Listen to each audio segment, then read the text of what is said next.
Things to be aware of organizing e-racing championship without race room. First, no automated leaderboard would always be labor-intensive. Elimination round would be the only way to filter the winners. Having the participants adhering to the schedule would be a huge test. We need to know the task will get bigger when participants increases. Time-consuming. Organizing e-racing championship without race room, it's all need run manually to take down the participants and eliminate them from first round group to final round group. Because it is manual human labor, there bound to be human error. Manual human labor would have a price tag for the man-hours involved. New participants would never have chance. The e-racing clubs in the world will send their best racers to participate the race. But that means your championship exposure is just limited to the e-racing clubs. Why choose race room? Our 3E official championship have fully automated leaderboard. Participants can log in anytime to leave the fastest lap time within the qualifying period.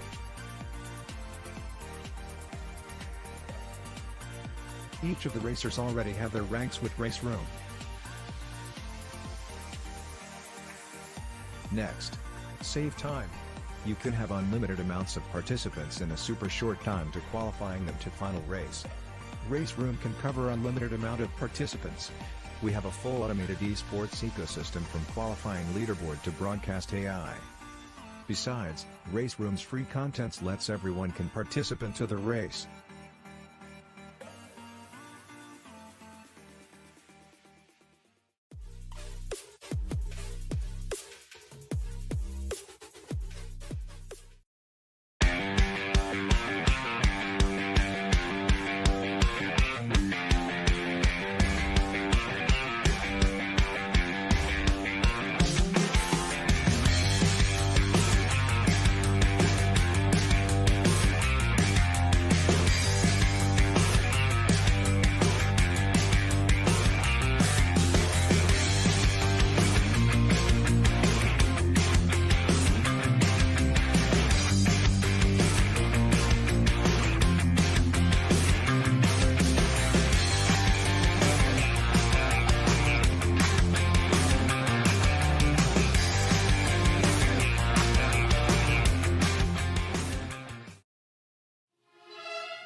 That was Mozart.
It's not always that I wear this flower cap.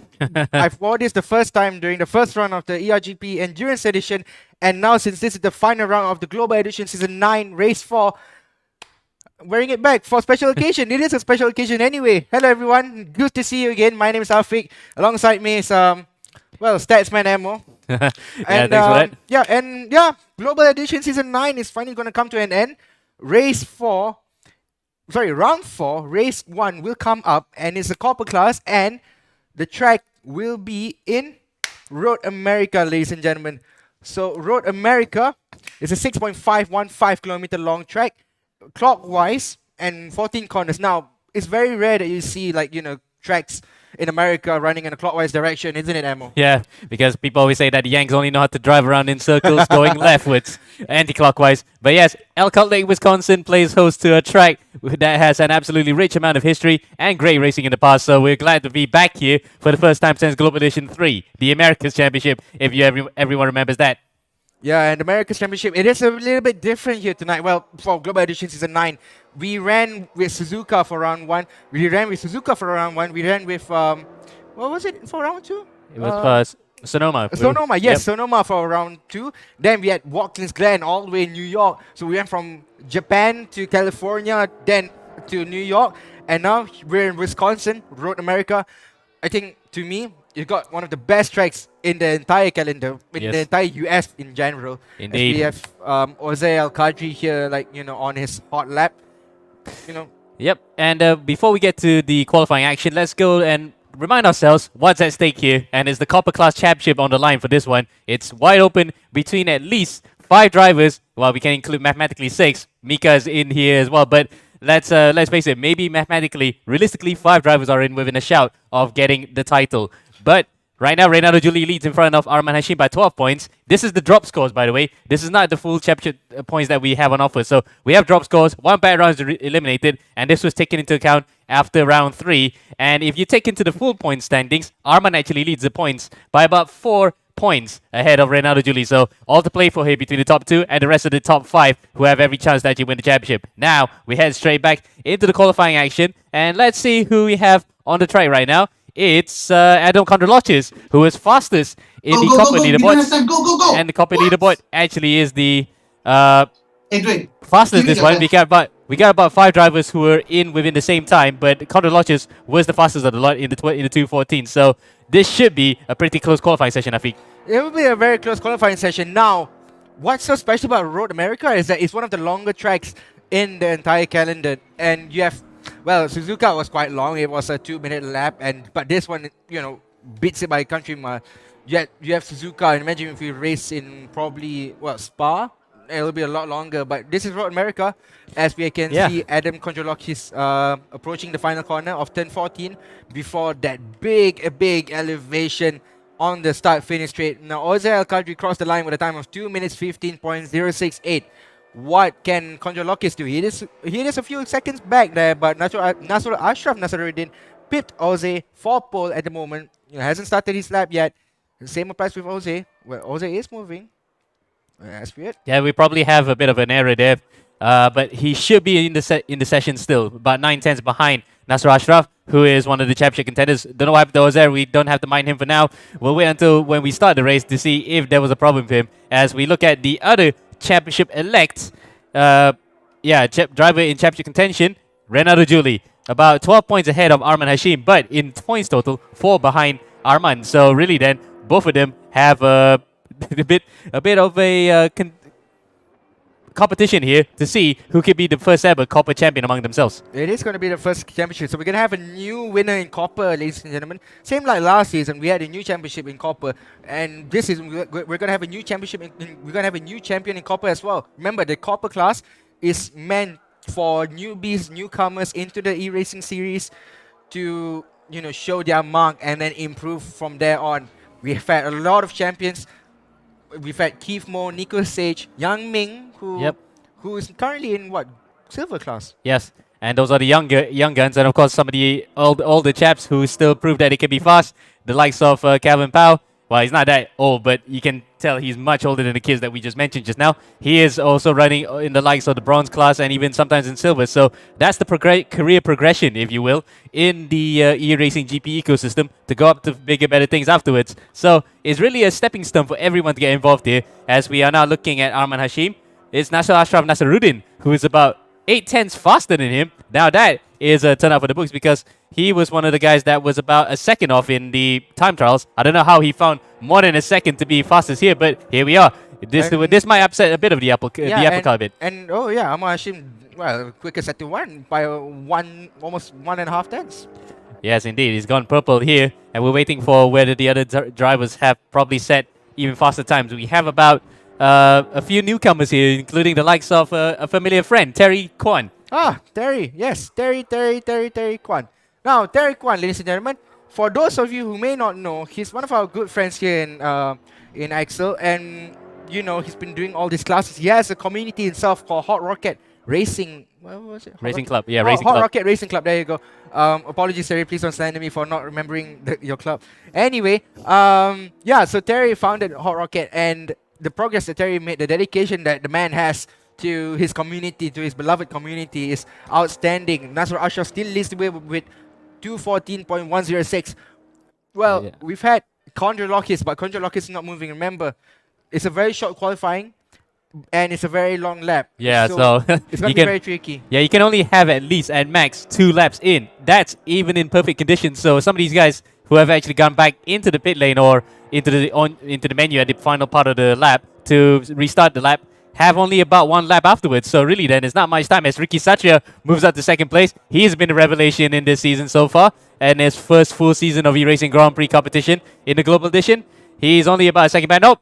In fact, he hasn't been increased up to a second. Nasr Ashraf Nasruddin is in the 213s. The first. The first in the leaderboard, in the entire leaderboard. Ha! And the first time this whole round in the time trials and up to the qualifying, we've had someone in the 213. So really then, he has laid out the gauntlet here for the rest of the field to chase. As now, we look at the provisional qualifying results. Wait until someone else also breaks the timing beam and probably be much faster than that. Yep, 15 seconds remaining left on the qualifying leaderboard though, as one of the guys here, Mika, is exiting the final corner. It doesn't look like he's improving whatsoever. So what will Mika do? Will he improve his lap time? Will he move up a position? Or maybe will he move up 2 positions? Will he upset the older gentlemen of Ozai and Ronaldo? Nope, Mika doesn't do it. Yep, and he is now in 6th place, so he won't get any points for this qualifying session, but he has put himself in a good position in the middle of that midfield to challenge the guys in the top 5. But that's qualifying done out of the way. We have to see if there's any difference that's going to happen in the race. So we're back to the 2 cam now, and we're waiting for qualifications to... Yep, now they just ended. We're getting ready for the race, and I know you don't like doing predictions, Afiq, but... I'm not going to do any predictions. Yeah, you're not going to do any more of this. I'm not going to do any predictions whatsoever. It's a final round this season. I'm not going to say a word. What I am going to say, though, is I want to say a huge thank you to our sponsors, Excel. Come on. Yeah, come on. Yes. Yeah. Yeah, I mean, we can just about show you. Excel. Yeah, Excel Live Apparel. So I'm wearing a t-shirt, very nice quality t-shirt, and the printing is excellent. Roy Slango, awesome trophy, awesome plaques. You know, they give them out, you know, trophies and plaques to the winners. Xbox Summit for providing a very good facility for us to use, and Race Room for providing us a platform to race in. Yep. And that's a great segue there, Afiq. We can go straight to the action now. We are about, there was 13 seconds left, but I think everybody has made it to the grid. All 13 drivers on the grid now, and we have Nasr Ashraf Nasruddin, who's a championship contender with FSA Racing up in front, with Ricky Satcher right behind him. His teammate Amar Hashim directly right behind, as we're underway here for race 1, round 4 here for the copper class, and it's a good start for Amar Hashim. He's actually punched through that front of the row of the grid there to challenge his teammate, but it looks as though it might be the whole shot for Nasr Ashraf Nasruddin, or is it? He tries to dive on the inside. Nope. It is an FSA Racing 1-2 as Ricky Satcher goes onto the infield there. Nearly spins up. Well held. He's up. He's still in 3rd place. Nope, he's been overtaken by his countryman, Reynaldo Julie. Yeah, he has been overtaken by his countryman, Reynaldo Julie. So it's a Malaysian 1-2, Indonesian 2-4, and then it's a Malaysian 1-2, 3-4, 5, 6, 5th, 6, 7, 8, 9, 10, 11. So Malaysians in the top 10 with 2 Indonesians, you know, giving them a blow. Now I'm not sure where you're going with that, but we'll just follow with it. Yep. So now Ricky Satria, P4, doesn't look like he can try to find a way. Amar Hashim to fight with his FSA Racing teammate, and as the 2 Indonesians collide there, coming into third. I don't even know what turn is it. turn 5. Yeah, turn 5. There you go. Ricky Satria there. Oh, a little bit of Aji Baji there at the back there between Nabil Jalil and is that Terry? No, that's Adri. Yeah, that's Adri. Sorry. You have your high hopes set there for Terry, but at the moment at least he's outside of that battle. He's in the top 10, behind Mika Zares. So they're both racing right here in the academy right now. As we look at Hashim, he's broken through, he's taken the lead, and he really wants to stay ahead of Reynaldo Julie because remember, in terms of points, these two are absolutely close to each other. They want to see who finishes in front of each other to actually take the Copper Championship. But for the time being, at least, Arman is doing his bit to stay in the lead as, a lot of the cars that go off big time around turn 10 out of the carousel. Yes, they call that the carousel, by the way. The North American version of the carousel. Through the kink, the scary kink where it's taken pretty much flat in all the cars that we're racing tonight. The Kia CR1, the FR3 cars, and the FRX17. So all those cars can take that kink easily flat as Ricky Sancho tries to dive down the inside, coming into turn 12. Doesn't look like you can get the job done now, does he, Emo? Yeah, he nearly made the move to stick there, but Julie is unfazed. He holds his line, and remember, he doesn't want Ricky to really be all over him right now because he's got the championship to focus on. As they've hit each other, and Ricky then takes to the grass, gets overtaken by Condor Lodges and Adrian for good measure, and Julie's off as well. Alright then, ladies and gentlemen, battle for the championship is up and running, is well up and running. Both FSA racing drivers are fighting to the death. 12 minutes and 36 seconds remaining. Lap 1 has been completed. Now Nasrul Ashar looks like he tries to jump down the inside, coming to turn 1. Will he move into the inside of Aman Hashim, or he backs off? He's very sensible, isn't he, Nasrul? Yeah, I think he doesn't want to wreck not only his chances of a championship potential, but also his teammates, so he doesn't want to do that. He's just staying behind, working together in the draft. It's almost like NASCAR style here because there's plenty of straights for them to do so. So really then, they're trying to just increase that gap in the front to have every opportunity for both of them to take maximum points out of this. As Condor Lodges now is about 2.1 seconds behind, and he's up to third, amazingly, after Julie and Satya tripped over each other. Yep, and now Satya and Ricky Satya and Nabil Jalil. Look at that. Who's that? Ricky Satya touches down the inside, coming to turn 5 of Adrian Ahmed. Now, the youngster Adrian Ahmed, I don't know how old is he, but I don't know how young is he, but he's so young. He's 7 years old. He's fighting people. He's fighting people who's trying to be in the lead, the championship, who's in the lead in the championship. In this case, Ricky Satya is not in the fight for the championship. Yeah, but he still, is in the championship. He's a bona fide front runner, that's for sure. He is fighting against him like as if it's nobody's business. And again, Adri then blocks, but he gets shoved up a bit wide there by Ricky Satya, but he fights back. Yep, Adri has the inside line coming to the carousel. Ricky Satya tries to make a move around the outside. Adri keeping a very tight and nice line there, not giving Ricky any move whatsoever. Nabil Jalil, a newcomer, says Ricky Satya and Adri still hit each other. Yep, and the newcomer behind there, Nabil Jalil, who I think represents Hot Rocket as well because he does. Yeah, he does because he is part of that group as well. He is trying to make his way up into that top 5, but look at that, Satya and Amit fighting real hard as now Ricky goes onto the inside. And Mika as well. Mika Zares is that. Mika is that Reynaldo Julie, but he makes it through. Reynaldo Julie actually tried to make that move. It didn't work out. And Mika tries to go for 3-for-1 in one sector. Would you believe it? That is actually ballsy. Yeah, coming into the final corner now. Mika looks like there's a car inside and Nabil is inside of him. Now Nabil is going to run a little bit wide here. Will compromise his exit. Same with Mika though. And Reynaldo Julie is right along the side of Mika. Both red cars. Easy to separate them. Mika's on the left. Reynaldo Julie's on the right. Well, right off where we're viewing from just now. But now it's Mika on the left and Reynaldo Julie on the right for real this time. We look up to the front and, they're streaking away, isn't it? The FSA racing cars are working absolutely well together to create a bit of a buffer between themselves and the Condor Lodges. And it's about 2.5 seconds already between the both of them and the rest of the field. Yeah, and the rest of the field. Now, Condro is a little bit of a no man's land, isn't he, Condro? P3, did capitalize on the mistake that Ricky Satya and Reynaldo Julie did at the final corner of turn 1, of lap 1, and Condro made a very good move. Now Nabil and Mika. Nabil looks like he tries to dive down the inside coming to turn 5. Mika gives him a little bit of space. Nabil gets the job done, and Adrian Ahmed loses 2 positions after running wide coming into turn 5. 3, even if you consider the fact that he was actually the guy that was turning shot. Nabil does it as well. Nabil goes off a bit wide, coming out of the Moraine sweep into turn 6. Now he's lost a bit of ground to Mika, but wow, Mika's actually holding out his own here in front of these guys who are really all over him at one point. But now he'll try to make a beeline for it and try to challenge Ricky Satya for 4th. Yeah, and the biggest loser in all of this battle here, we are 6th. We are almost 7 minutes in here.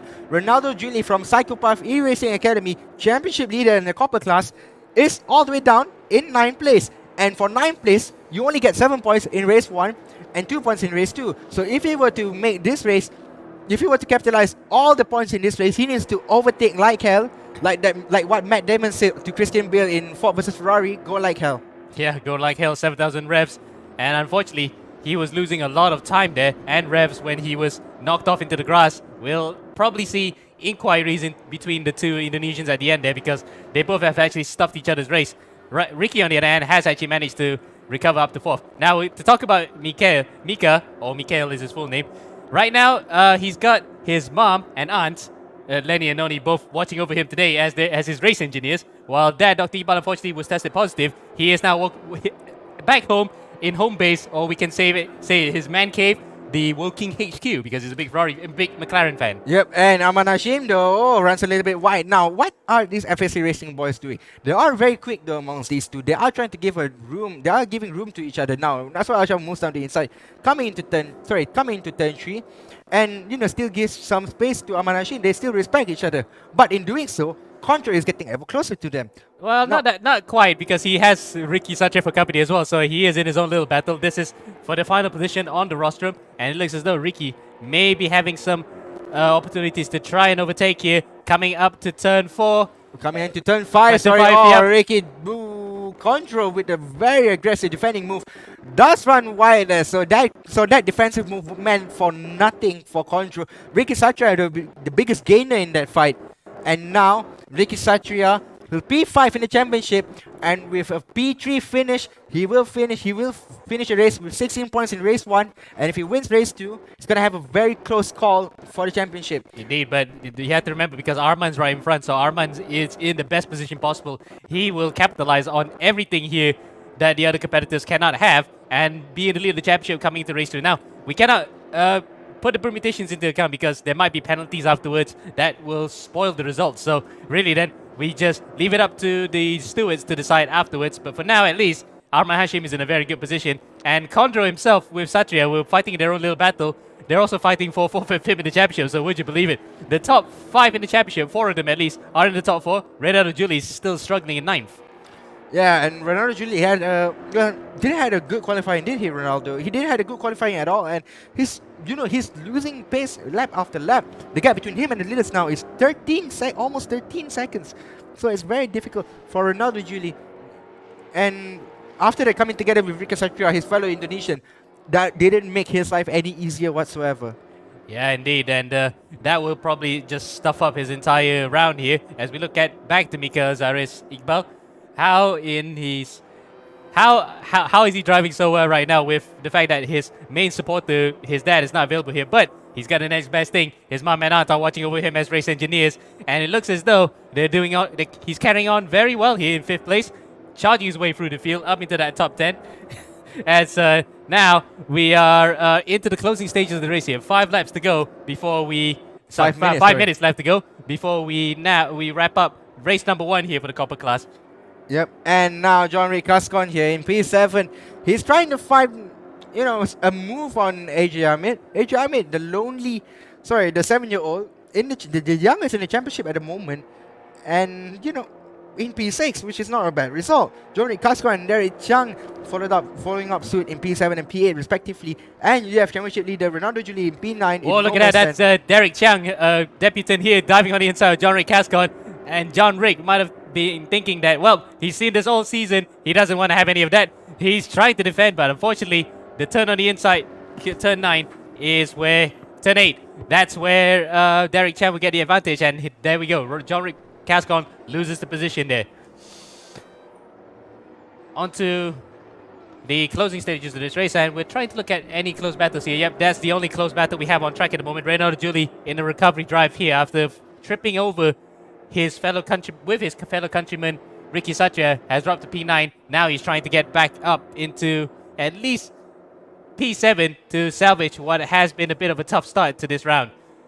There we go. Coming up to the kink now. A scary corner in real life. Scary corner in sim as well.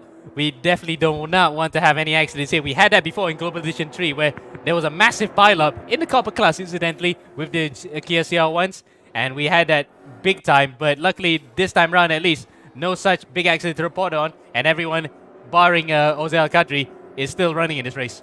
Yep, and now Ricky Satra is in P3. No, well, getting closer to Aman Hashim. So, now then, 3 minutes and 35 seconds to go. Now, Ricky Satra, if he manages to overtake Aman Hashim, he's going to be in a very comfortable position. But Well, you have yeah. Nasser Ashar Nasruddin. You have Nasser Ashar Nasruddin for company in leading the race in P1, and the gap between the top three is only 2.6 seconds as he crosses the line. Yep, and this will be about the penultimate lap because we estimate at least 8 laps in this race. So lap 6 now.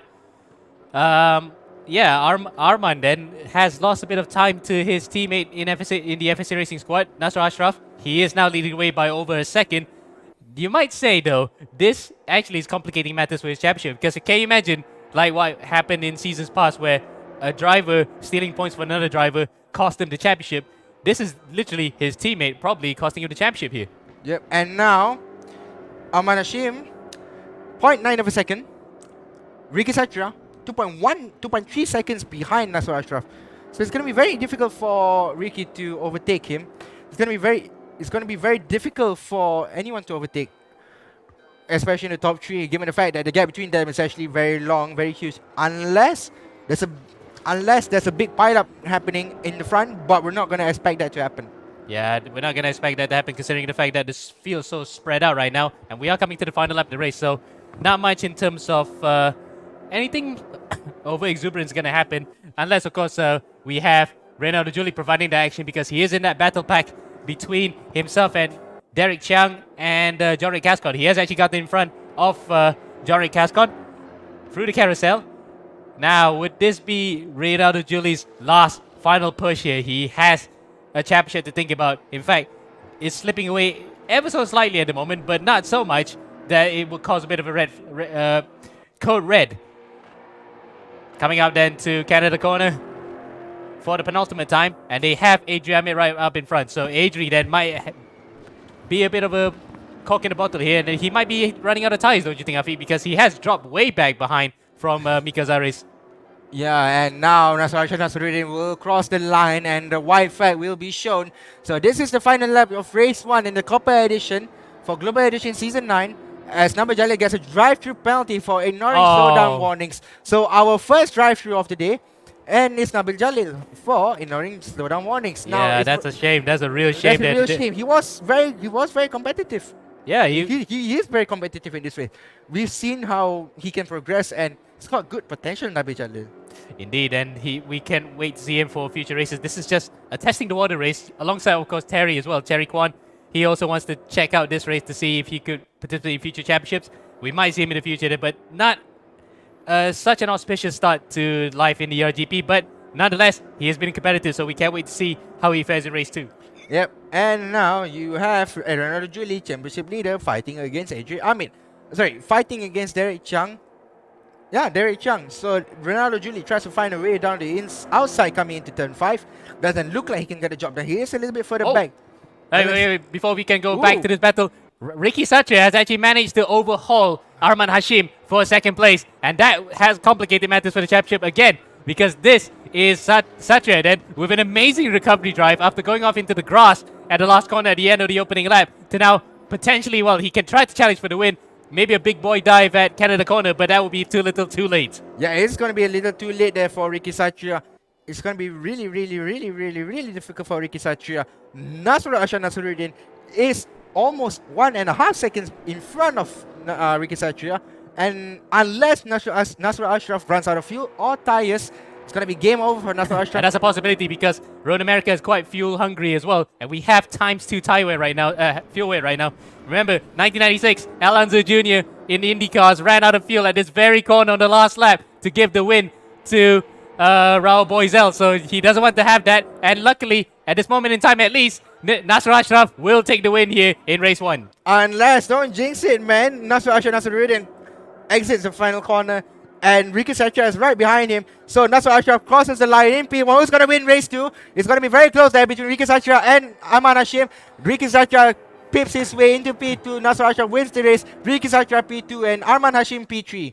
Oh, that was a great finish to the line there. It's actually quite close among the top 3. 4th place out of Condiloches. A bit of a quiet race. But regardless, it's a good finish here to solidify his position in the top 5. Mika Zares Iqbal has crossed the line in 5th place. Good finishing position there after he also fought his way through that midfield. And I think, Afiq, we might have an interview with Ricky himself. Now, we might have an interview with Ricky himself. So, Ricky Satria, congrats on the 2nd place. It was a very good comeback drive from you, especially after that coming together with your Indonesian compatriot. How was it, though? I didn't expect I was on pace with the leader, of all things. Yeah, and it was very close. I mean, if you had one more lap, I think it's going to be extremely close to, probably win the race. But I think you'll take P2, right? Thanks a lot, man. Thanks a lot. Yeah, so There's another race to go, so Yeah, it's not over yet. It's not over yet. Championship is still up and running for you. We wish you all the best for race 2. And ladies and gentlemen, championship back on. Thanks, Ricky. Thank you. Well, we wouldn't call it a bit of a smooth interview there, but regardless, we got a message across for him. He is absolutely psyched here to have a challenge for race number 2. And we look at the results. Ricky Satria also has the fastest lap of the race. Can you imagine if he nailed that qualifying lap, he would have been right in front there. But alas, the race, that's how the cookie crumbles for him. And unlike Formula 1, in ERGP, you have 2 points for fastest lap. So Ricky Satria, on top of getting the 20 points, he also get 22 points. He also get 2 additional points for getting the fastest lap. So, it's going to be a very close call in Copper. Yeah, it is. And if you look at the championship standings right now, because we take it into account, at the moment at least, it is Arman Hashim who's in 1st with 86 points. 2nd place is Nasr Ashraf. So his teammate has taken points away from him. And now he's put himself into title contention. So race 2 here, all the more critical for those drivers who are challenging for the title, Afiq. Well, you can do 2 things if you're FSA Racing. No, well, you can kill your teammate and coming together like what? Hamilton and Rosberg did way back there. 2016, 2014, 2015, even, 2016. You can do that if you are Nico Rosberg or Lewis Hamilton. Can be a repeat. I don't know. Yeah, but again, you don't want to jinx it on that one. You don't want to jinx it on that one. We've had multiple instances of teammates having gone rogue against each other, and this is definitely one of those occasions where it might happen, but we're not gonna say it. We let the whole thing play out by itself. As we now jump back into the action, it looks as though we have one car on the grid. No, not on the grid, but in the pit lane, and that is that looks like Arman Hashim in the blue color, the Kia car. So yeah, now we're back onto the grid, and we have five flights on the entry, and it's going to be lights out. Jahole will lead the way in race 1, followed by John Casco in race 2. Ronaldo Julie, championship leader in P3. He's got a very good start there. Ronaldo Julie will move up a position. Then you have Adrian Amir and Derek Chang for company. Mika Zaris Iqbal in P7. At the moment, Aman Hashim moves up a position into P6. Yep, indeed, as they come out to turn 1 now. Is there going to be any collisions? Oh, bit of a tight moment there between a few drivers, but I think for the most part, everyone's gotten away with it, Afiq. Yep, and now the biggest issue with it is that Nasr Ashraf Nasruddin winner in race 1 is going to have a very tough time overtaking cars into race 2. Ricky Satria here moves up to P7. Mika fighting for position against Eric Chang. Let's move up a position, Mika. That's impressive. Yes, indeed, and impressive little moves there from the young Malaysian, the racing savant, as I would like to call him now. He's up to P5, and that's as good as a start he'll ever want. Now he's got a few other drivers to negotiate. As Ronaldo Julie off into the gravel trap. The championship contender has actually shoved out a driver wide, and that might just have a Stewart's inquiry later on. But they're still not over yet. Jory Cascon will try to actually come out to the inside there to overtake Julie. Wow, Julie has had 2 messy opening laps in a row. Indeed, and now Ronaldo Julie here. 2 races in a row. He's got a very messy start to the race, and he's going to lose a lot of positions. Now, Ronaldo Julie still stays in P2 at the moment. Didn't really lose that much position. Didn't lose a position at all, but lost a lot of time, especially after they coming together into turn 5. Yeah, in fact, that he's actually, if anything, gained the biggest amount of positions. Gained him the most in terms of that little battle. He's up to 2nd. But there's the real battle going on now. Okay, I want to watch this one. Ricky Satria fighting with Jahole and Adam Konjolokis. Ricky Satria, he has Jahole for company. Jahole tries to move down the inside. Coming to turn 12. Ricky Satria. There's one off. off. That's Ronaldo Julie, isn't it? Sorry, that's Mika. Sorry, Mika. Mika's Mika ran actually. white. Mika ran white. Conjure ran white. Ricky Satria moves out of position. And now Arman Hashim moves up a position into P3. So by the looks of it, if this all goes well for Arman Hashim, championship will be in his favor and he will win copper. But I think I spoke too soon. I think I might have jinxed something. So I'm going to keep my mouth shut for the rest of the race. Well, you wouldn't want to shut it up completely because we might still need to have to call some of the action here as now, end of lap 1. Ronaldo Julie tries to move for the lead on Adrian, the 7-year-old against the 18-year-old. Goes onto the inside, there is Ronaldo, and he takes it. Ooh, Adrian there with a robust defensive move there to prevent it, but it's Ronaldo up in front, and I think he feels like he has every right to be in front, but Adrian comes back on the inside. He actually fights back and retakes the lead. Wow, these youngsters really don't know how to back off, do they? They really want to fight for every piece of real estate they want to, and also, Arman Hashim right behind is actually batting as well. He doesn't want to actually take himself out. This is all kicking off here in race 2. Indeed, it is. And now Arman Hashim moves out of position. Look at that battle for the lead. Arman Hashim dives down the inside, coming to turn 5. Arman Hashim runs wide. Arman Hashim runs wide. He lost the position. He's going to lose the championship at this stage. What about Ricky Satria? Ricky Satria moves out to P3. Ronaldo Julie leads the way, followed by John Cascon. And Ricky Satria moves out of position into P3. Arman Hashim shot himself in the foot there, didn't he, coming to turn 5? Oh, big time, I think, big time. He's actually lost it in terms of current positions as Ricky nearly runs into the back of John Cascon there. It's all kicking off here, and we don't know where to look. Everywhere is a battle right now. Remember, Ricky Satria got 22 points for finishing second place in race 1 and getting fastest time in race 1. If he finishes second in race 2, he's going to get 12 additional points, and if he wins, he's going to get 15. So championship is really on the line for Ricky Satria. Yep, and I'll work out the permutations as the race goes. That's John Cascon got out of line big time. He went all the way to Orland, didn't he, John Cascon? Yeah, he nearly met the woods of Wisconsin right there, but he manages to get it all back together. Ooh. And guess what? Nasser Ashraf is not out of this either. He's actually right behind this, and Mika Iqbal has managed to also recover up to P6, but he's in the tight battle with Arman. Arman's gotten the better of him now, and he is up to P6. This is going to be the Super 7. It's going to be very close among these guys if they continue to squabble like this. It's not going to be good for Nasser Ashraf. Oh, Arman Hashim though. Now, FSA Racing Boys in 5th and 6th respectively. Then you have Ricky Satria in P2 fighting with Ronaldo Julie. Now, Ronaldo Julie had a very bad race 1, finishing in...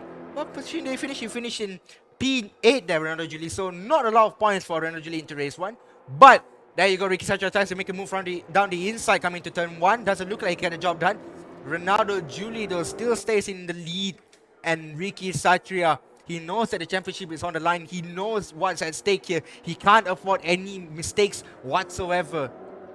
Indeed, he can't avoid any mistakes. And, well, not to say Ricky as well, but Reynaldo as well. They tripped over each other in that first race. They're in and at it again, first and second in this second race, and they will try to work together here to pull away, but they know full well that after what happened in race 1, they do not want to trip over each other again, as Ricky doesn't hear what we're saying here. He's trying to dive on the inside. Oh, they're hitting each other, and Rick not again. Ricky has actually been sent into the infield, and how much time position he lose? He didn't lose any position, but he lost a lot of time there. So that battle, he needs to crawl his way back up into the lead of the race. He has 9 minutes to go, so ample time, especially in Road America. He's got a lot of time to gain. It's so easy to make a mistake here in Road America. He threw caution to the wind there and tried to send one on the inside, but unfortunately he has come out pretty much second fiddle in that particular battle, and now he has actually lured in the rest of that top 6. I can include Mika Zaris because Mika is just about, there he is. He's just behind Nasser Ashraf. So if the top 5, the rest of that top 5, 4 of them were battling each other very hard, that might actually become a 5-way, even 6-way battle for this second position and for the positions on the rostrum. Because look at that, they're all really close they're really close together. Yep, and look at that, Adrian tries to make a move down the inside, coming to terms of Jory Cascon defense. Like his time depends on it. It is a it is a podium finish. Adrian moves down the inside, really get the job done. Oh, a little bit of coming together there between them, and Adrian gets the job done. But you have Nasser Ashraf in P5 for company. Indeed, as there goes John Ray. Just switches back onto the inside here and bringing along another championship contender. Remember, going into this race, 3 points separating the difference between Arman Hashim and Nasser Ashraf. Adrian pushes off Nasser Ashraf. So Nasser Ashraf, He knows that the championship is on the line. They know that the championship is on the line. Ricky, Nasrul, and Arman, but Arman is in P8. P8 will not get you any points whatsoever. It's only going to get you 3 points. But how beneficial will that be into the championship as Adrian tries to make a move down the inside? John Rick defense. Oh! A little bit of coming together there, but then Nasrul Ashraf almost gets a 2-for-1. Will Nasrul Ashraf make a move down the inside coming to turn 3? He does. So Nasrul Ashraf from 5th to 3rd in a span of 2 corners. Indeed, and now he is in the driving seat here to try and challenge up in front. And Julie, if things stay where they are, will be champion. He will be champion by just a handful of points. There is that close up in front of me. Now, we're coming up to the Marine sweep at turn 5. We'll see any action here. Well, we're definitely going to see an action here because look at that. Mika on the inside of Adri. And they both are bumping fenders here side by side. Coming up to turn 6. And I think, yep, Mika's got it. Mika's got the better of Adri that time. Up to P6 he goes. And he wants to actually finish with a flourish here for the final time this season in that top 5. And wow, what an absolutely brilliant season he's had. Despite missing round 1, he has proven that despite having a bit of troubles behind, at some point in his life, he has actually proven to be a very capable driver. And we can't wait to see him next season, the Racing Savants. As the racing moves on, Nabil Jalil in the lead. No. That might be that is an error. That's definitely an error there. Nabil is definitely not in the lead. Nabil was actually behind that top 10 before I think we've lost him, and we have lost Jose Al Qadri in this race as well. So unfortunate that we've had some connection issues for some of those other drivers, but for the time being at least, don't mind that P2. That is actually P1 on the road for Reynaldo Julie, but for how long? He's only about 8/10 of a second, 9/10 of a second in front of his fellow countryman Ricky Satria, whom have had really some dicey battles in this round, Afiq. Ricky Satria, 9/10 is the gap between Ricky Satria and Reynaldo Julie. So we're gonna see a David versus Goliath coming into race 2.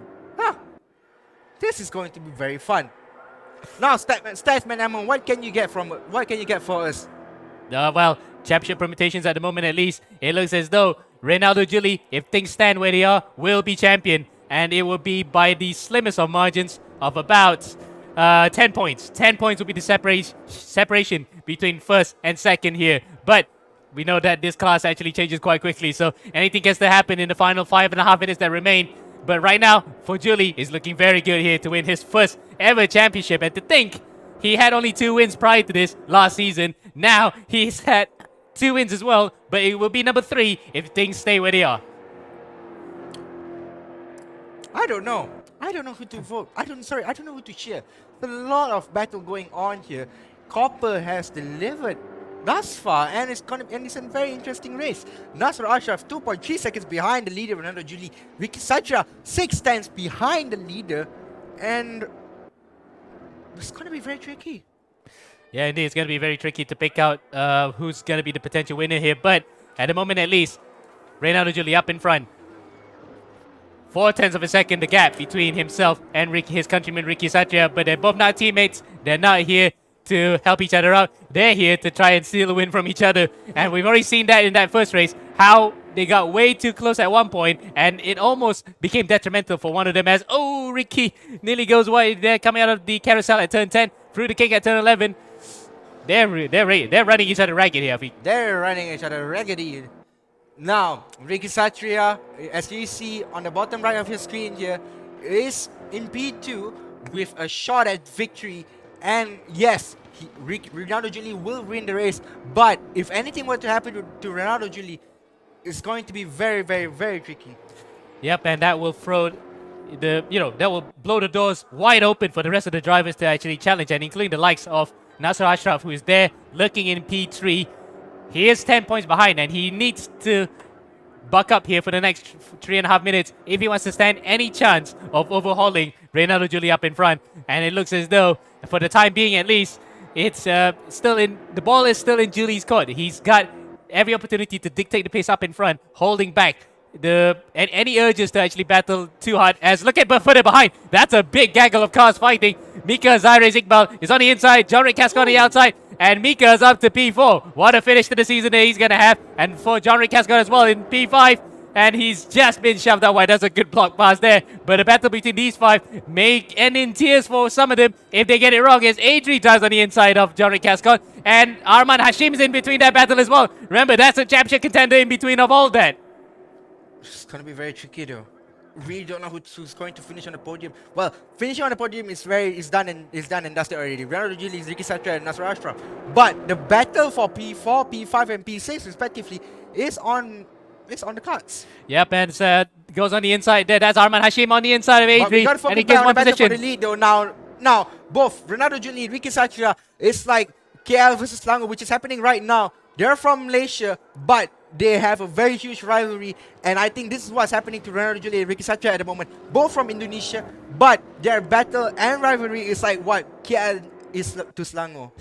Indeed, and the fact that if you want to go through the history, that's going to be a bit murky. But for the time being, at least the history between these two, it's already clear from that first race how they were actually way too close to each other. Now it's coming together again, and if Ricky were to actually cost the title for Reynaldo, that's going to be a lot of debates going through the night about what happened. But for the time being, at least, Reynaldo's still in the lead. Second is Ricky. Ricky tries to dive one at Canada corner. He's swinging left and right. Where is he going to go? He goes on the inside.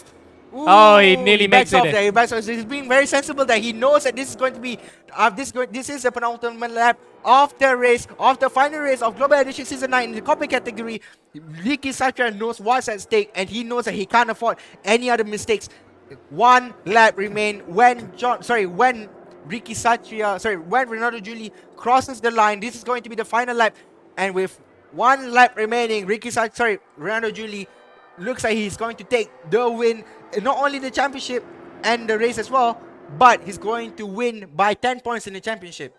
Yeah, and that will be something, isn't it? After coming, again, we have to mention this, he didn't get a single win for the first few seasons that he was competing until last season, his breakout season. He finally got 2 wins on the board and a couple of fastest laps with podiums for good measure.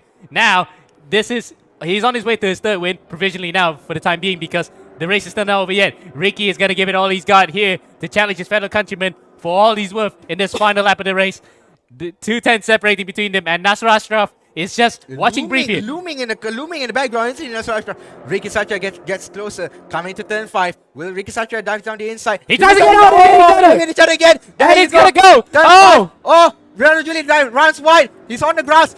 He's on the gravel. Almost DNFing. It's going to be a very close fight here. Half a lap remaining.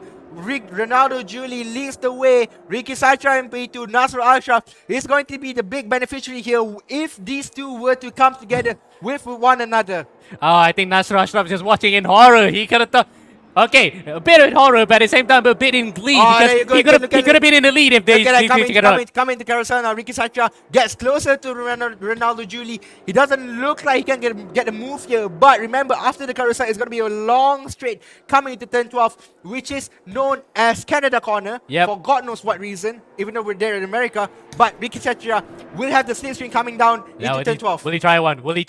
Ooh, that's the last. That's the last overtaking spot. And if turn 14, if he wants to try, he can, but it will be difficult. He goes around the outside. He dives inside. He does it again. He tries again. He goes on the inside. Runs but wide. Juli cuts across. Runs wide there. Ricky Satra comes into the turn 12. He exiting turn 12. Ricky Satra makes a move, gets in position, but loses it after running wide. Nasser Ashraf there looming in the background. Oh, it's definitely not enough. He tried all he could. He tried to hang back to see if they took each other out, but it's not enough. Ronaldo Juli comes out of the final corner. He staved off all the attacks that his fellow countryman Ricky Satra gave at him through the Kinchin Singh, but he held off, and he will win the Copper Class for Season 9 in Round 4 here. What an amazing drive for Ronaldo Juli. He held off everything that he could do and has done so, and he is now, provisionally at least, the champion in Copper Class. Second, Ricky Satra, who chased him all the way to the line. What an enthralling finish to the Copper Class season. And Nasser Ashraf will have to play second fiddle this time round. This is his best ever finish in a championship, but the second place will still be probably a case of what if he might have actually performed better throughout the entire season. But 10 nights away from everybody who was involved in that top 3 battle, it was an amazing race. I lost my voice there. Copper done and dusted. Ronaldo Juli, congratulations, boy.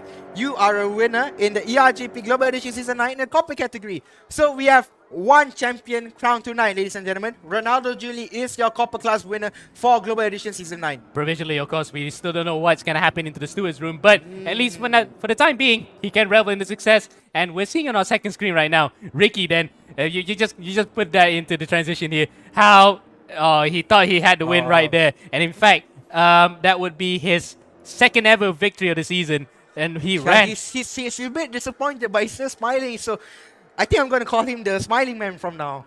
Well, we have a few other nicknames for that. Remember Francis Angelo Gonzalez, the smiling assassin, as we call him in previous years. But there we go. That's the results. And, well, for the final time this season, Ronaldo Julie, take a bow. That was an amazing battle. And I thought for a second he might have lost the edge there after being knocked off by Ricky again in the same round. But he held it up. He held on to it. Second place for Ricky. Third, Nasser Ashraf. Mika with a final flourish here to finish in fourth. Fifth is Arman Hashim, who would be a bit sad that he lost out on the title. But top three in the championship, not a bad return. As the rest of the field, Adam Condrolachis, Jorik Cascon, Adrian Amit, Nabil Jalil, I think he was somewhere around there. He's 9th provincially. And 10th is Derek Chung. What an end to the season, Afiq. Oh my goodness, what an end to the season, ladies and gentlemen. Oh, Copper done and dusted. Remember, my favorite category is coming up, ladies and gentlemen. It is bronze. Now, Well, bronze. yes. Bronze. How many times bronze is going to deliver? Are they going to deliver tonight? Well, I think this lucky cat is working. Yeah, it is working. Feeling very florally today. Yep. We have not seen any fauna come out in terms of how erratic the monkeys can be sometimes. But in this case, we've seen a great race in Copper Class, and we can't wait for bronze to come up very soon. And it'll be coming to you guys after the short commercial break. We'll be right back.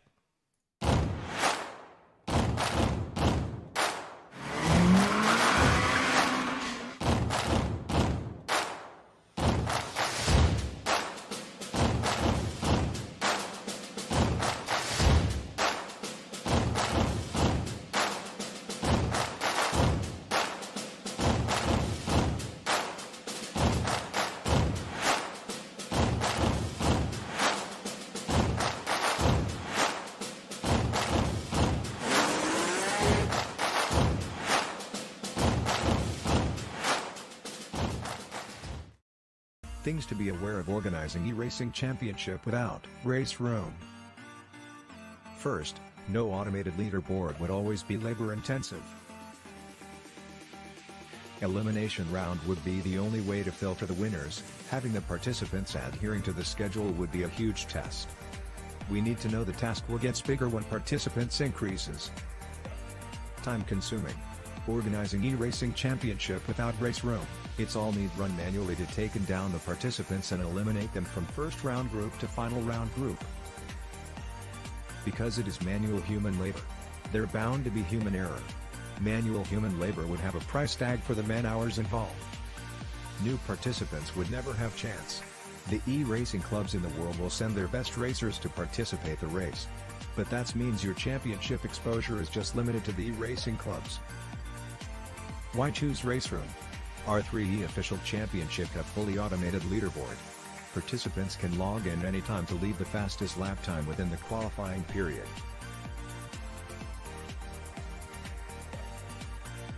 Each of the racers already have their ranks with Race Room. Next, save time. You can have unlimited amounts of participants in a super short time to qualifying them to final race. Race Room can cover unlimited amount of participants. We have a full automated esports ecosystem from qualifying leaderboard to broadcast AI. Besides, Race Room's free contents lets everyone can participate to the race.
Bronze. Bronze.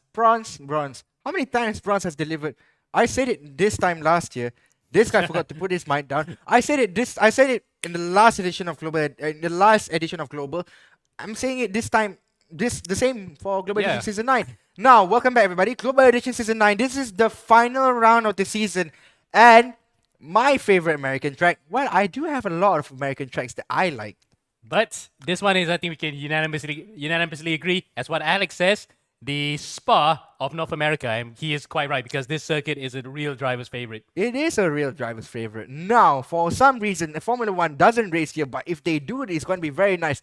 Road America, everybody, 6.515 kilometers in length, clockwise direction. So one of the few tracks in America that runs in a clockwise direction. Most of the time, the Yanks runs in a anti-clockwise, so they go against the standard people. But I think there's change. So 14 corners, a very long track, and with the Formula cars, we are going to see lap times of 2 minutes and probably 2:01s, or if you can see it, 2:00s. Yeah, in fact, 2:01.6 is the fastest by Roy Numerip. As we go into the championship standings after this, where we can find out what's at stake here for everyone involved. Yep, and for what's at stake, bronze, 63 points by Danish Aram, leading the championship. Then you have 4 points. You have a 4 points difference. Sharik Zulkarnain, 59 points. Then you have Daysmart with 51, Hamdani with 43, and Keith Moore, young boy Keith Moore with 38. Now, it's going to be a very interesting battle. Danish Aram and Sharik Zulkarnain, they're very quick drivers. They're very capable.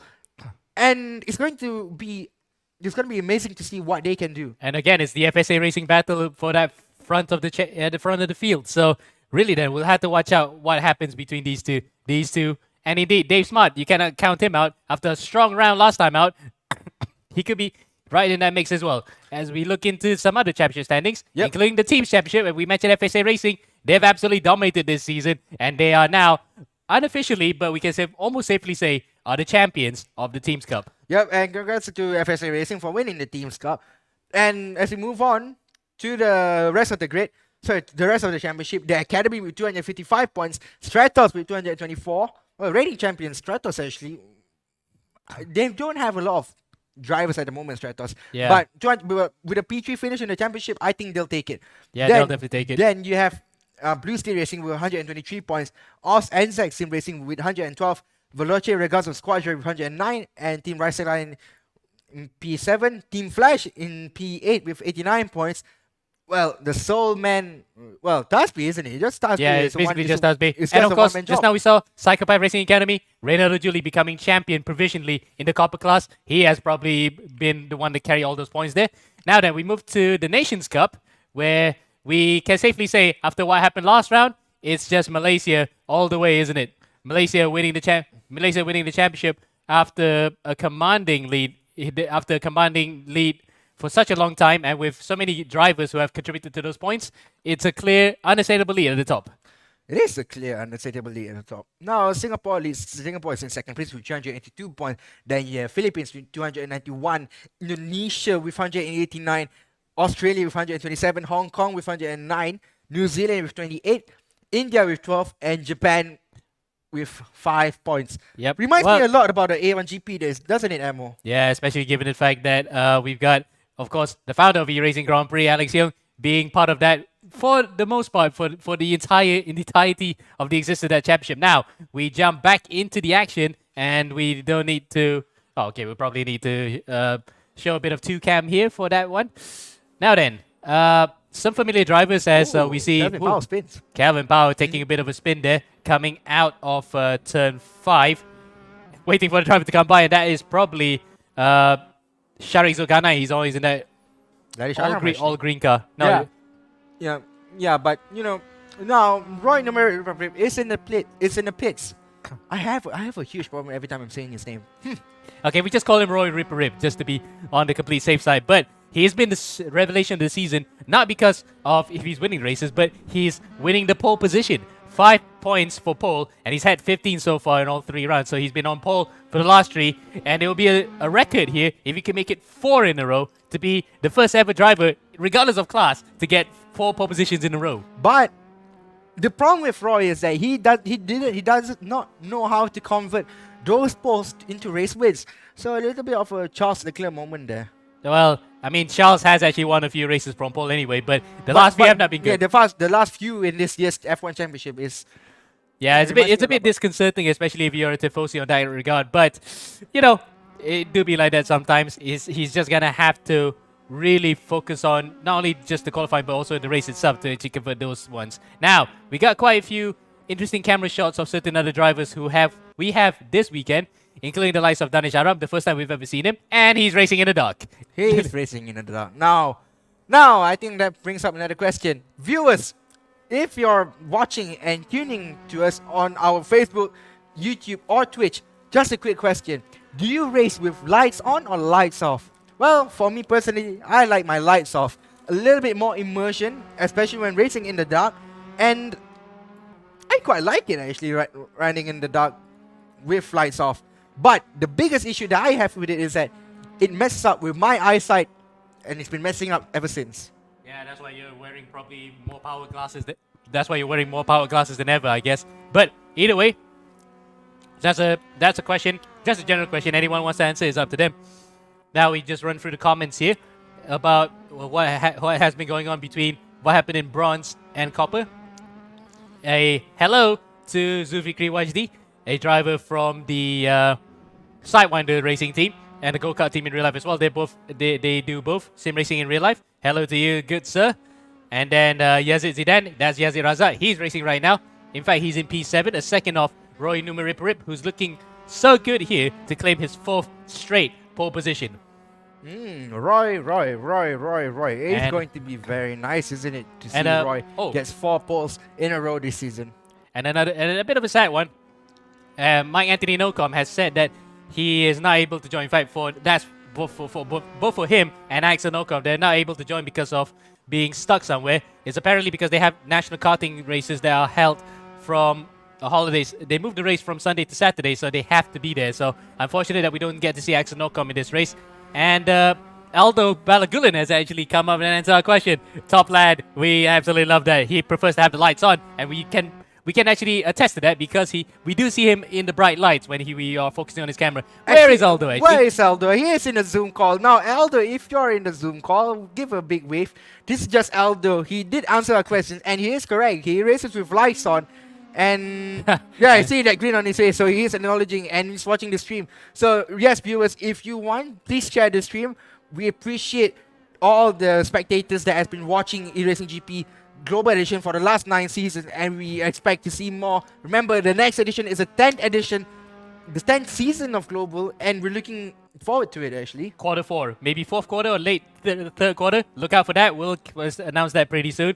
We don't have any tentative dates for now, but at least for the time being, the racing that we've had so far, the emotional season that we've had, especially with Mika's win, for example, that just sums up, encapsulates how the racing may be virtual, but the emotions involved is absolutely real. As we look now straight to qualifying, we have Ace Numer, or Roy Numarip, on a flying lap. And Afiq, would you like to take it on, or would you like me to take it around a lap of Road America?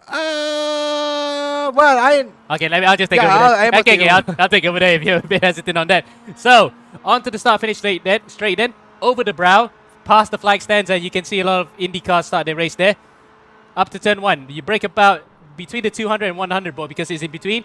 It's almost flat there. You can hear that it was a bit of a lift coming out of that first turn into turn 2. And well, actually, officially this is turn 3 because turn 2 was that kink. So turn 3, you need to have a bit of a late apex to exit out of there and onto that back straight. Up to now below the Sargento sign, which also tells you where they're from, Cheeseheads, Wisconsin. If you're the Green Bay Packers, if you know that one. Coming out to turn 5 then, this is where Alex Barron had his absolutely big accident back in 1998, where Brian Herder actually slammed into the front of him. And unfortunately, we lost Roy Numarip behind the trees for a second. Now we see him onto this helicopter shot, and we can hear the helicopter's sounds in the background. Through turn 7 then, a short kink. It's flat here in the Formula 3 cars and indeed the FRX 17 cars, but it wasn't flat in the Kia, so at least for Roy, he could just plow the throttle through there. Turn 9, well, officially 8, and now through 9, this is the carousel. Their version of the carousel, it goes the opposite direction. It does look like it slightly, but except less of a banking, and it is almost, I think, sounds a bit flat coming out of there. As we go onto the back straight here, through the kink. And remember, 2006, champ car, Catherine Lake had an absolutely monumental accident on the outside wall there when her rear wing fell off, hit the wall backwards, the car flipped over, broke in half, but amazingly, she walked away unscathed. How in God's name do you know any of these stats, Emo? Well, that's well, we're paid the big bucks, I guess. Up to turn 12 then, Canada corner. We can remember that incident in 96 between Greg Moore and Andre Ribeiro. Moore went off to the gravel trap, but luckily, he walked away through that unscathed. Up to turn number 13, the Bill Mitchell bend, and into turn 14. This is where you need a good exit that goes all the way up to the start-finish line, because after that, you have no more room to make up any more time. And as you climb the hill, they're coming to the start-finish straight. Roy Numerip Rip is going to cross the line and will be, well, in P3. Wow. Wow, Kevin Powell. Oh. That's a surprise. That was not part of the script. If you are in the eyes of Roy Numerip Rip, but he's going to get for another lap as it's close between the top 3. Kevin Powell, 1100s in front. Danish Adam in second. Nasser Ashraf Nasseruddin, who we saw in the copper class just now, in third. 300s, in fact, almost 400s behind. It's very close as we give a shout out then to Muhammad Aram, who's given 100 stars to us. Oh, shout out to Mama Aram, the 100 star sent. So I think the first star sent on Facebook here that someone ever sent to us. So thank you, Mama Aram. You're now officially our super fan. And now Kelvin Powell here, well, 600s into sector 1. Still a little bit tricky for Kevin Powell. Now, he can still gain that much time because it is a long lap. Oh, he's actually restarted it, so he's back onto the last few corners there before the start-finish straight. Yep, and now we're going to have Danish Aram. For some reason, he calls himself Sir Danish Aram, and rightly so. He's a big Lewis Hamilton fan. Everybody's a big Lewis Hamilton fan. Well, he is. Well, actually, he's got Sebastian Vettel as his profile photo in the Aston Martin there. So, take of that what you will. He just calls himself Sir in front, but we'll just call him Danish for short. As now he's on to turn 4. That's short kink below the Sargento Bridge, where it's reminiscent of the cheese people of Wisconsin. Up to turn 5 now. Let's see then. Where is he going to be? 1/10 behind. So he's got a lot of time to gain here, as he's only about 1100s behind at the end of that first qualifying run that he did. And Night Rider, Oh, he's off. Yeah, he's off. There you go. Well, Night Racer indeed, and unfortunately, even with the light, he couldn't see where he was going that time around. But that was a... Oh, hello! Now, Roy Numerip, a little bit of a familiar sight. It's always been in the script, isn't he, Emo? Yep, he's... Okay, hold on. he's writing that script. Oh. No lift whatsoever coming into the carousel. A bit of a lift there before he goes back on to... I tried the other day. It wasn't a lift. You can't take that flat. Especially this corner, it's definitely a flat. It's flat here. But I was surprised that you can actually take it flat through the carousel. But he's shown us there, he's doing it. And he's doing it right now. 5/10s almost in front. And that will mean 4 straight pole positions in a row if he nails the final sector. If he nails the final sector. If he nails the final sector. But look at that. Oh, a little bit squirrely. They're coming out of turn 12. Roy Numerip, ladies and gentlemen. Will he make it 4 out of 4? Exits the final corner of turn 14 in Road America. Qualifying will... Looks good. Yeah, this will be his last qualifying. He's got no more chances after this. That's how race sim qualifying works. Now, climbs up the hill, climbs up the crest, onto the start-finish straight, onto the finish line. Roy Numerip, rip. Qualifies on, but he did lost a lot of time in sector 3. It could have been a 2-minute, 201 flat, I reckon. Yeah, because he was 6/10. It was almost like in total 6/10 up at one point. But that's pole position for him for now. Provisional pole position, but will Calvin Powell spoil that party? He looks like he can't improve. No, he's only got a PB in that second sector, 2/10s up. Will it be enough in that final sector to pole position across the line? Oh, it's very, very close. 2/10s of a second separating first and second right now. What about handsome boy Danish Aram? I don't think there's enough time, to be honest. There's enough time. He's got enough time to qualify here. He's just cutting it very, very close. As he's into the final sector now, almost close to the final sector. We're coming out to the carousel here. As who else has improved there? Looks like Clint Oliver has improved. He's up to 4th place. And he's had quite a decent season so far, if we could say so ourselves. Yep. Up to the start of the carousel. And Sharizuka 9 has a personal best sector of 3/10 up in sector 12. Set a best time in sector 1, sector 2. What about sector 3? Exiting turn 12, coming to turn 13, the left-hander turn 13. before the final right-hander of turn 14 and onto the start-finish rate, which is a little bit like Gunting. With 24 seconds remaining here, ladies and gentlemen, 22 seconds remaining, Sharik Zulkarnain will climb up the hill, will cross the line with a lap time of presumably a 202 something, and Oh, he's improved. He's up to P7. yeah, it's up to P7 there, Sharik. So, ladies and gentlemen, Roy Numarip Rip. Roy Numa Rip Rip. 4 pole positions in a row, and that's a 4 record in for the RGP. 4 for 4. Oh, and Calvin Powell 2018.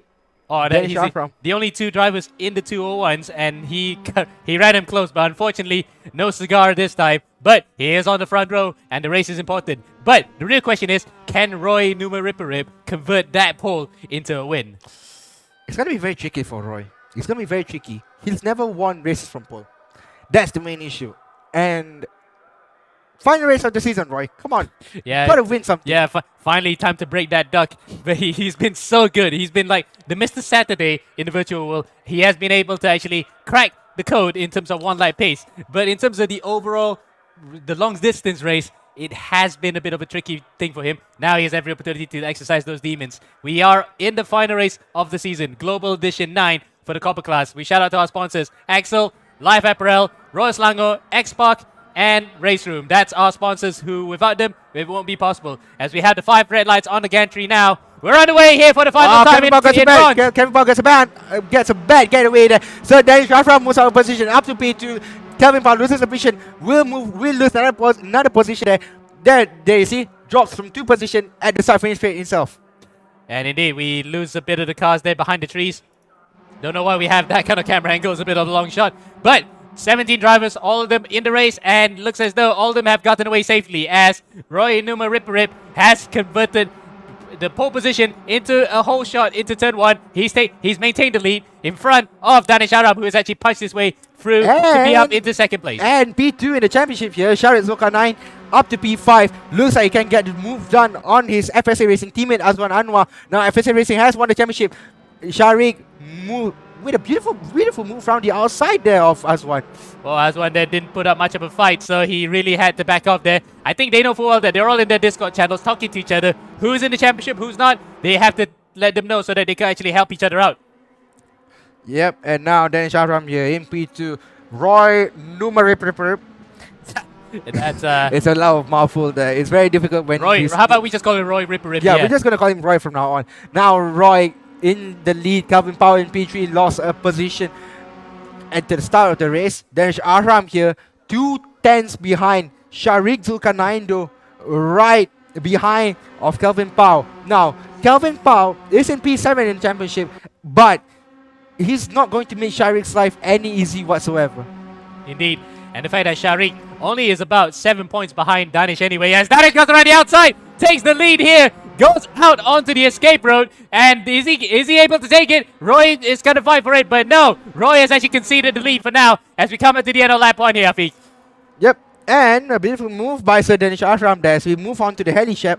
Danish Ahram leads the way at the exit of lap 1. Sorry, at the end of lap 1.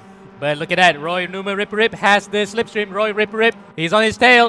Where is he gonna go? Inside, outside, he goes outside. Danish Adam holds on to the inside, but that might be a mistake for Danish because the outside line here is quite potent as the rest of the bit goes onto the inside. Whoa, that is actually fanning out for the win. And Calvin Powell just got mugged there by Sharik. Yeah, it's gonna be a very tight battle there. Sharik though fighting for the championship. Danish Ahram also fighting for the championship. Now Sir Danish Ahram is leading the way. Sharik with the beautiful slipstream coming out of turn 3. Will he get the move done? Roy doesn't look like he wants to give up without a damn fight. Sharik though on the slipstream of Danish, but he is on the outside line, which is not going to be a good line. Oh, around the outside. Whoa, what a move by Sharik. What a move by Sharik. Unbelievable. And out of all of that, Roy Ripperib actually still maintains 2nd place. He managed to actually hoodwink to the inside of Danish Arab and takes away, maintains 2nd place, but took the position away from Danish Arab, but still behind Sharik Zulkarnain. What an absolutely brilliant start to the race. We're only on lap 2, would you believe it?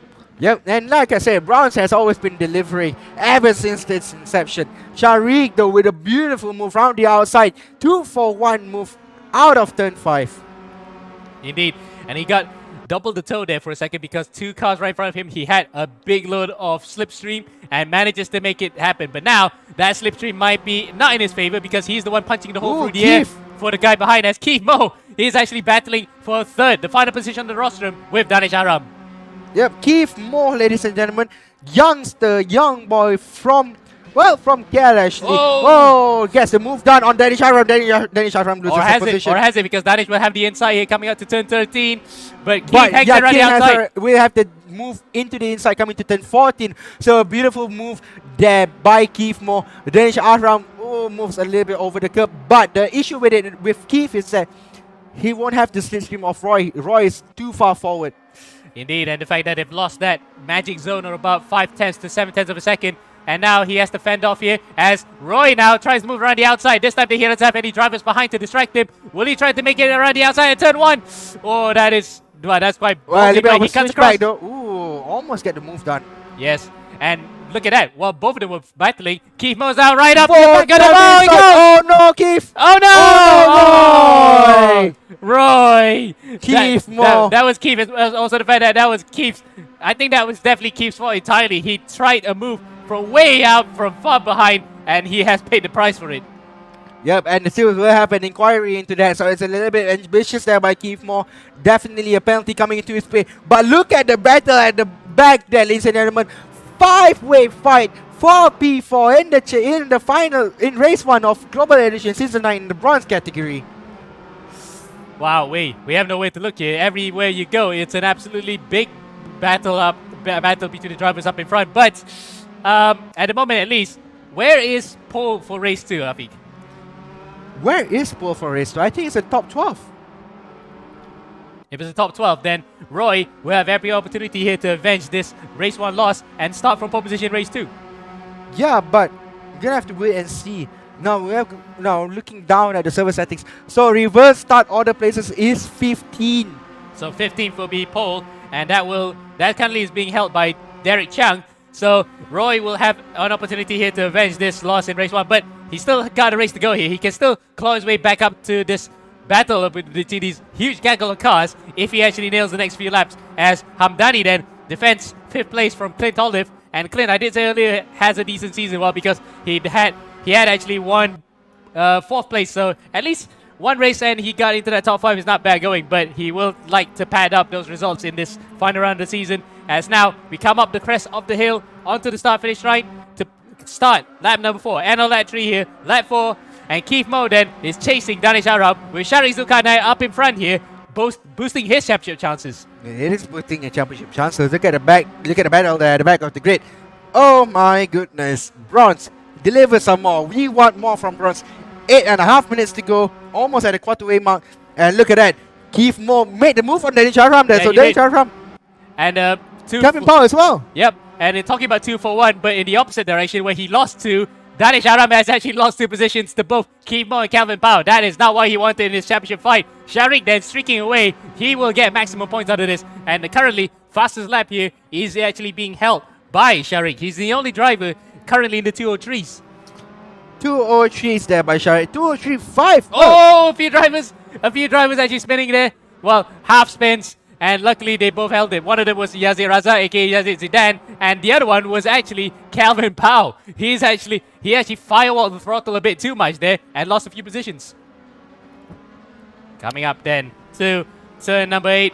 Whoa, we're only halfway through this race, and I can't imagine what's going to happen in the next half, Afiq. Oh my goodness. Keith Mo. Well, I think with the rate that this is going, Keith Mo might have a chance in winning the race. Yes, he is going to be investigated for that dive bomb down the inside into turn 3 and hitting Roy. I'm not going to say Roy's Roy name. Rip. But Keith Mo looks like he can get the job done into the lead. Yes, but as you can say, you say that, but of course you don't want to jinx it because we still have half the race left to go here. And yes, it might be just a 15-minute sprint, but the final minutes of the race, it always feels long, as Jose Alcantara loses it coming out of Canada corner, and that will presumably be under his own doing because he looks like he was well on his own there. So unfortunate that he ran out a bit wide and probably spun into the barriers. Yep, 1.5 seconds separates Keith Mo between him and Sharik Zulkarnain. So Danish Aram is only 4 tenths behind Keith Moore. And yet, still, it's coming. You can safely say that almost the entirety of a bronze race is full of chaos, but we can finally have a bit of a slight break, just a bit of a respite, just before the final push here between some of those drivers who want to actually go all out to take the victory. And for the time being, at least, the top 5 have broken away from the rest of the field. Azwan Anwar is leading that pack of cars with his teammate Hamdani right behind, and his other teammate as well, Yazir Raza, in 8th. So the FSA Racing guys are littering the top 10. Boy, Keith Moore for Stratos Motorsport is the only one that separates FSA Racing. FSA Racing is in the FSA Racing sandwich, Keith Moore.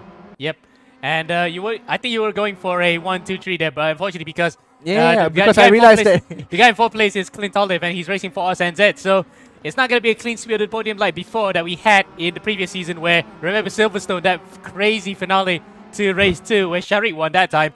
We had a FSA Racing 1, 2, 3, but this time at least it's going to be a 1, 2 if Keith Moore gets overtaken by Danish Aram. But I think for Rick, his father, and his mom, Hao would definitely do not want that to happen. They will be willing him on from the sidelines to actually have him hold on to 2nd place right now. Yep, indeed. And now, Keith Moore in P2. It's the Danish Aram in P3, Clint Olive in P4, and Kelvin Powell in P5. The battle for P2 is well and truly on. Sharik Zulkarnain is 1.5 seconds in front of Keith Moore, but judging by the looks of things, Sharik might go on and cross the line. Yes, first. yeah, he's definitely 1.5 seconds ahead there. I thought for a second that Kelvin Powell may be trying one on Clint Olive, but Olive was a bit unfazed. He held his line, and no way through just yet for the champion of Global Edition 6, if I recall correctly, from one time in the Copper class. So plenty of champions battling here right now.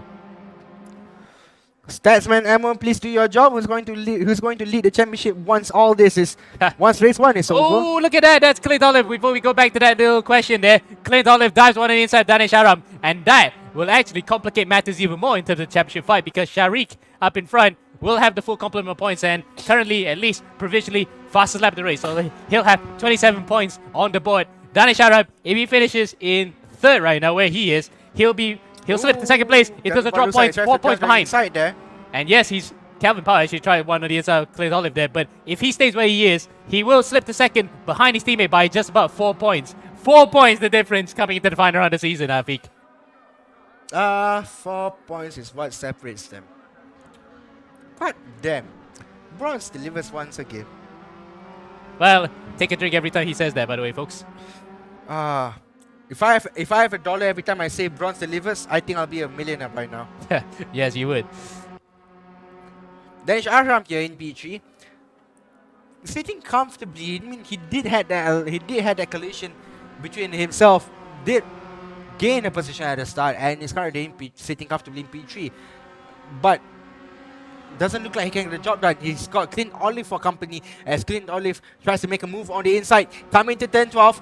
This is Canada corner, ladies and gentlemen. Danish Aram runs a little bit wide, gets bumpy exiting 10-12.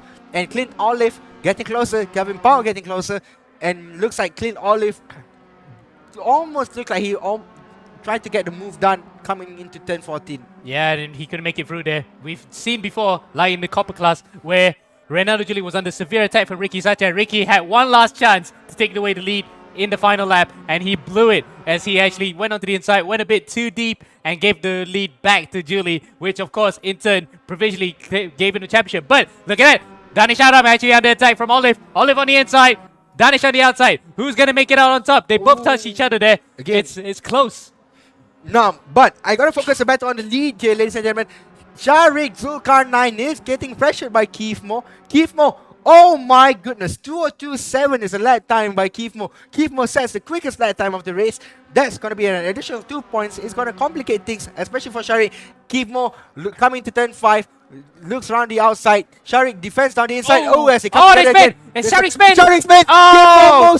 Oh no, again! For the second time running, and Clint Olive also spins into the barriers there. I think, yes, he has. Both drivers are actually in the barriers, and he's lost his front wing. The rest of the field has squirmed by. Sharik Zulkarnain, the championship contender has actually dropped all the way outside of the podium. This is now playing back into the hands of Danish Arab, and Danish is up to second. The points permutation is swinging in his favor, and it might be in his favor still because Keith Moore again has sent someone into a spin. Has sent someone into the It's not one time it happened, it's happened 2 times in this race. Roy, the victim, the first victim, and then it's, well, Sharik, the championship protagonist.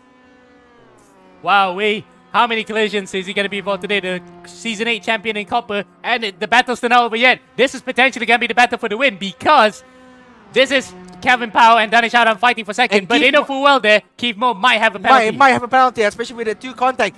Keith Moore has got 1 more lap remains, 50 seconds to go. This is definitely the penultimate lap.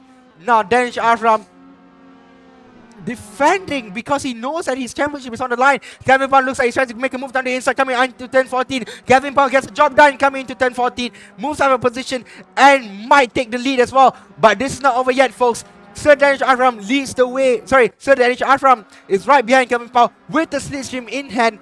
Doesn't look like he can get a job done. What about outside coming to turn 1? Well, we can see that some people try around the outside, but they just couldn't make it because the driver on the inside had the line on them, and they still managed to hold on to it. So Kevin Powell also keeps that trend up. He holds on to second place for now.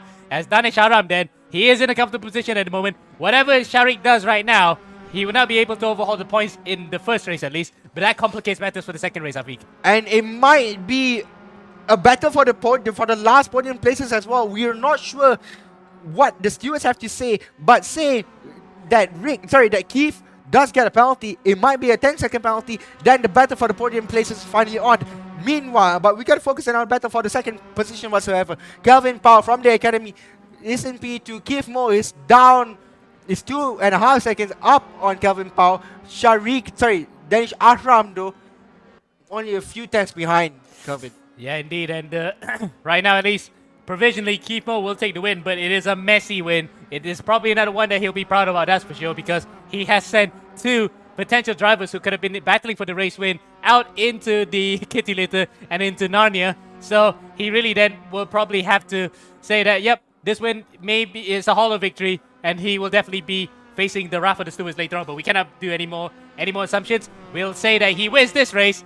But who's going to finish second here between Kevin Powell and Danish Aram? This is close between the two of them. And we saw just now how Kevin got the better of Danish through this final sector. It looks as though he might try one again. He was very close.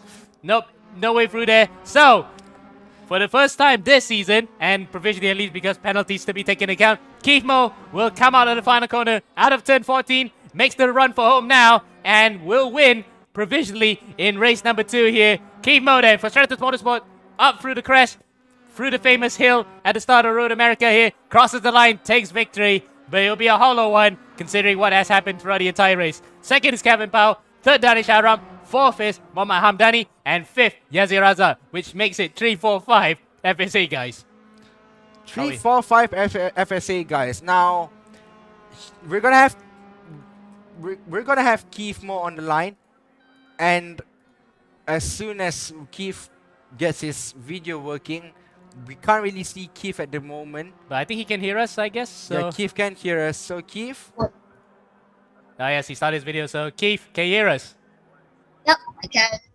Okay, Keith, 2 questions. What was it from your view like when you had those incidents? Because it looked pretty minuscule, but it was still enough to actually cause people to spin. He can't hear you. Oh, you can't hear us. Louder. Rick's on the other side there trying to clarify the question, but yeah, I think he can hear us. Afi, can you try to get through to him? Yep, so Keith, what was it like, overtaking Roy and Sharik? It looks like you made contact with them. Are you worried that you might get a penalty later on? Yeah, you're meant to, but yeah, still crash into it. It looks like he's having a bit of remorse on that one, so I guess we will let him go on and focus for race 2. So yep. Sorry, Keith, we had to cut this short, I guess, but focus on race 2 and hopefully less incidents. Okay, he gives the 2 thumbs up there, so he's acknowledged that. Now then, hard to say, that was quite a messy race, but again, Bronze did deliver on the action, but it's just unfortunate. It's quite messy, isn't it, Bronze? I mean, It's just unfortunate that It's those just incidents happen. unfortunate, yeah. But like we did had a very excellent race there in race 1. It's just unfortunate that this kind of things happens, especially when the championship protagonist is involved in it. And for Sharik though, he's gonna be like absolutely fuming, knowing the fact that championship is probably over for Sharik. No, not yet. In terms of overall points, he can still reclaim that in the second race. But yes, he's got a mountain of work to do. But he's got the advantage of being in front of his teammate, which is crucial enough in terms of how he will try to dictate the pace of the race here up in front. We have about 30 seconds left. Minutes of that would be impossible. 30 seconds left here before the start of race 2, and I think tensions are rising here for the drivers who are involved in the championship fight. And of course, Afi's not going to give any predictions because it's been the trend this season to not give any predictions. But I think let the floral cap do its work. Yes, if you are thinking about like some sort of infinity stone. As now, lights on the gantry here, and when they go out for the final time this season in bronze, we will be. It's a long hold up here on the track, on the lights. Run away, and it's a good start there. Jose Country has actually been in the wars here from the first 2 races in bronze. And sorry, first 2 races in copper, and indeed the first race in bronze, but he's on pole position. He has the whole shot, and there's a clear line all the way to the start of that first corner. He gets the whole shot. First is Jose, second is Derek Chiang, third is Sherman Seng. So Sherman, despite a bit of a slow getaway at the front, he still managed to hold on to P3. As we look at Sharik Zulkarnain then, championship protagonist, he is the one to watch out for right now. He has a bit of a vendetta here right now to reclaim what we could safely say was a potential lost win. And we do know that Sharik is also amongst the quickest in this race at the moment. Sorry, in race 1, we posted the second fastest lap time as Sharik makes a move down the inside on Clint Olive. Sharik gets the job done, is going to the... Oh! What happened there? That's a car flying across the screen! That's a car flying across the screen! Who in the heck was that? That is actually Kimo! That's actually Kimo! Kimo gets launched into the... No, it's Kimo! Oh no! No, it's actually Condolaches. It was Condolaches that got front. Contra, Kimo. Oh my god! Who was that? That was amazing! Oh, that's the first time that has ever happened. We didn't focus about it, but nevertheless, Adrian Konjolakis and Kimo involved in that accident just now, and we got so long. We've never seen that. We've never seen anything like that before. Because I know for a fact that these Formula 3 cars, the F1 Cup cars, if they lock wheels, you can send one through the air. So I think that might have been what happened to Condolaches, but that was a spectacular accident. And miraculously, he didn't damage his car completely. He's still in the race. He's still in the race, isn't he? Contra's still in the race. He Oh. didn't have no damage whatsoever, according to the broadcasting board. Yeah, that's amazing. He walked away with that one. But I'm back up sketched. we're speechless. Oh, there's a car up in the Oh, barriers. no. Oh, that might be. Derek That's Chang. Derek Chang. Derek Chang. Yeah, And he's Derek. facing Oh to the no. crowd. Oh no. Unsafe Oh. entry there. Oh no, unsafe entry there by Derek Chang. It's not gonna make anyone's life that easy. And it's car crappy. I caught up with Hamdani as well. Oh my word. Can we have a breather? We need a breather after that amazing accident and amazing first race. Oh my goodness. Oh, there you go. Another car down the inside there. Sharik, Oh. no, championship again. Almost getting Clint Olive again. What about... Where is Arundation from in P12? Yeah. From P12 won't Okay. get you anywhere, ladies and gentlemen. No No points. points. What finishing P12? We need a winner. Oh my word. That is the most spectacular accident we've ever seen. And it was thanks in part to Condolaches being involved in that one. And Kimo, I think, might have been involved in a separate accident. He got launched in the air. Oh my. Cherry look at 9 left to nice on God. the inside. Oh, Sherman saying, almost coming together between them. The battle for P4 is still there. The Roy number Pullman from race 1. Well, had a terrible race 1 because of that coming together with Keith Moore, but nevertheless, up to P5 at race 2. Oh dear God. We're still laughing, sorry folks, we're still laughing, but that was a spectacular accident. But we have to get back ourselves focused because Jose Alcantara has made a beeline for it up in front. He has now pulled out a 2.1 second gap in front of Sherman Singh with Shari Zulkarnain in third place. He is now fighting for his championship. He's almost like fighting it for his life here. As further behind, that's Roy Ripperip going on the inside of Clay Olive and makes it up to P4. He's got a mission to prove here. He finally wants to win a race this season. He finally wants to win a race this season. Jose Alcantara leading the way in bronze. Where the hell we didn't expect this? This wasn't in the script. We thought it was going to be Danish Aram, but Danish Aram is down to P12. Well, Sherman saying, wait, Sharik. Sharik and Sherman saying fighting it out like there's no tomorrow. Sherman saying moved up a position up to P2 goes Sherman saying. I think Sharik might have damage. Sharik does have damage. Well, it doesn't show that Sharik has damage, but it looks like his car is a little bit squirrely there. Sharik will have the slipstream coming out of turn 14. Indeed, coming out of the start finish line. This is going to end in tears here. Three-way on the start finish line. It's almost deja vu. Silverstone. Now, hopefully, no one flips into the first corner this time. As Sherman on the outside, Roy on the inside, on the middle, Sharing on the inside. Sharing will definitely try to move on the inside, but no.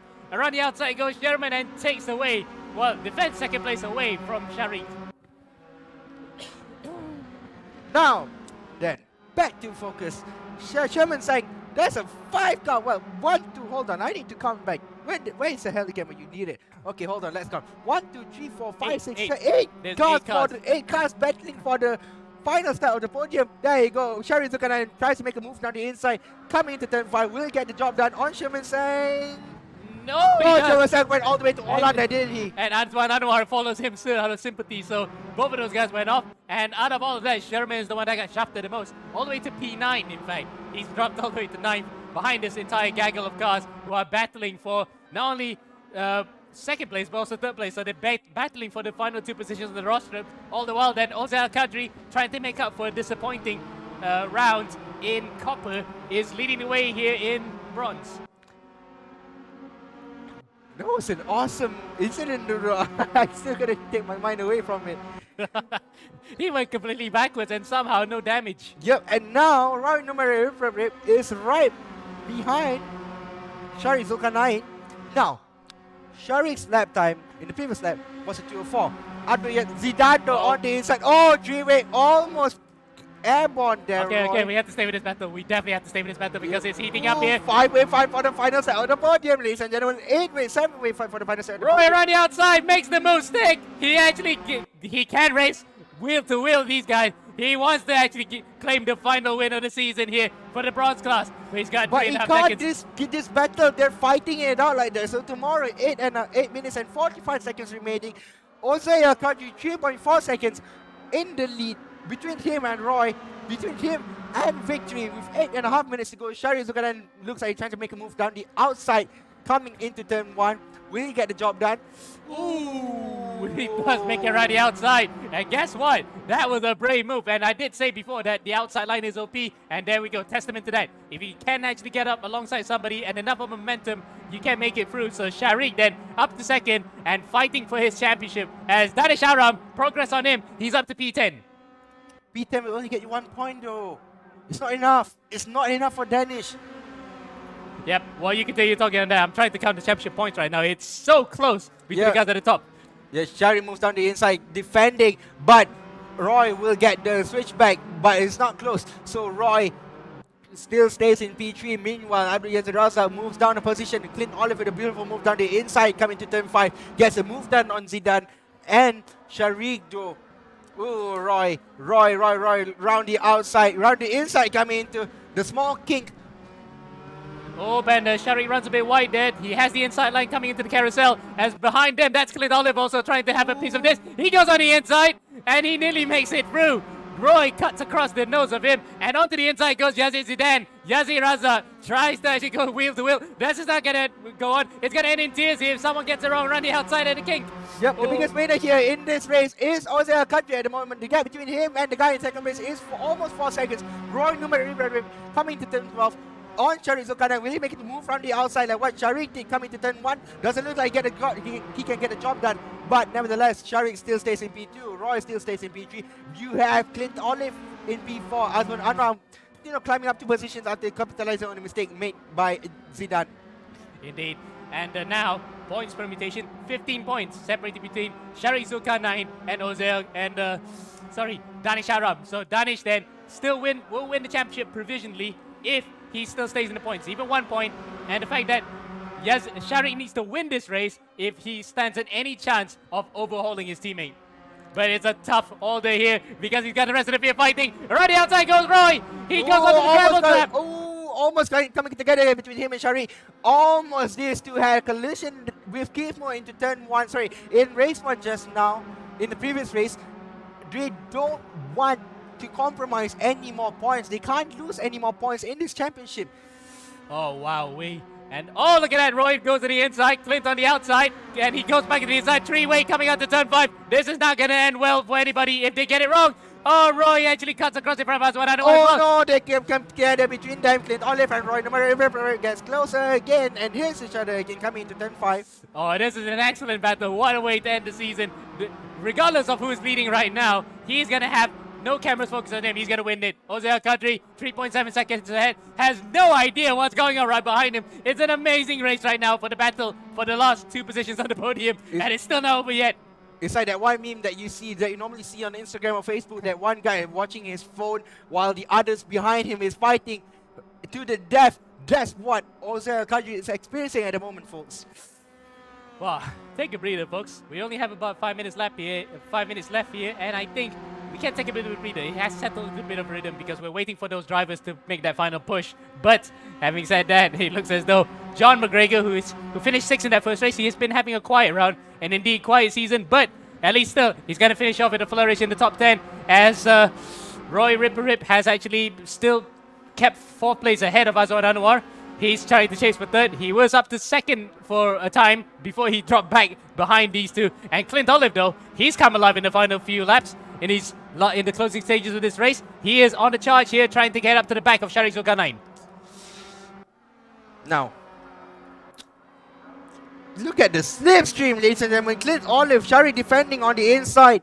Clint Olive, will he make the move like how Sharik did on Roy coming to turn 1? Will he do a Senna-esque move? Ooh, almost coming together there between them. They know Roy that knows that these two are fighting. Roy needs to back off. Clint will dive down the inside. Might be a coming together, but they didn't come together, so it's very lucky for them. Sharik does run wide there. Roy will get the slipstream from Clint. And not only from Clint, but also from Sharik, so he'll have a double toe here coming out to turn 5. But we saw this before in the previous race, how it has ended in tears for certain drivers. In fact, we also saw this in the Copper class. Roy goes around the outside. He wants to have a big boy dive around the outside to do it, but Azwan is in between all of them, and he goes out to P4. Oh, there wasn't one driver going off the track. I think that's a puncture for John McGregor. So John actually has gone to the gravel trap. As Azwan Anwar, out of nowhere, up to 2nd place. It's still changing and chopping here. It's still changing and chopping. Also, Alcantri has no idea what's going on behind him. Clint Olive still in P3. Sharik, though. Where is Sharik? Sharik's actually... Is he out of the race? He's out of the race! Sharik's out of the race! Sharik's out! There you go, way too many collisions! There you go! Sharik's out! Ladies and gentlemen, with the rate that this is going, Sir Danish Arfram will win the championship. Sharik Zulkarnain had a terrible round 4.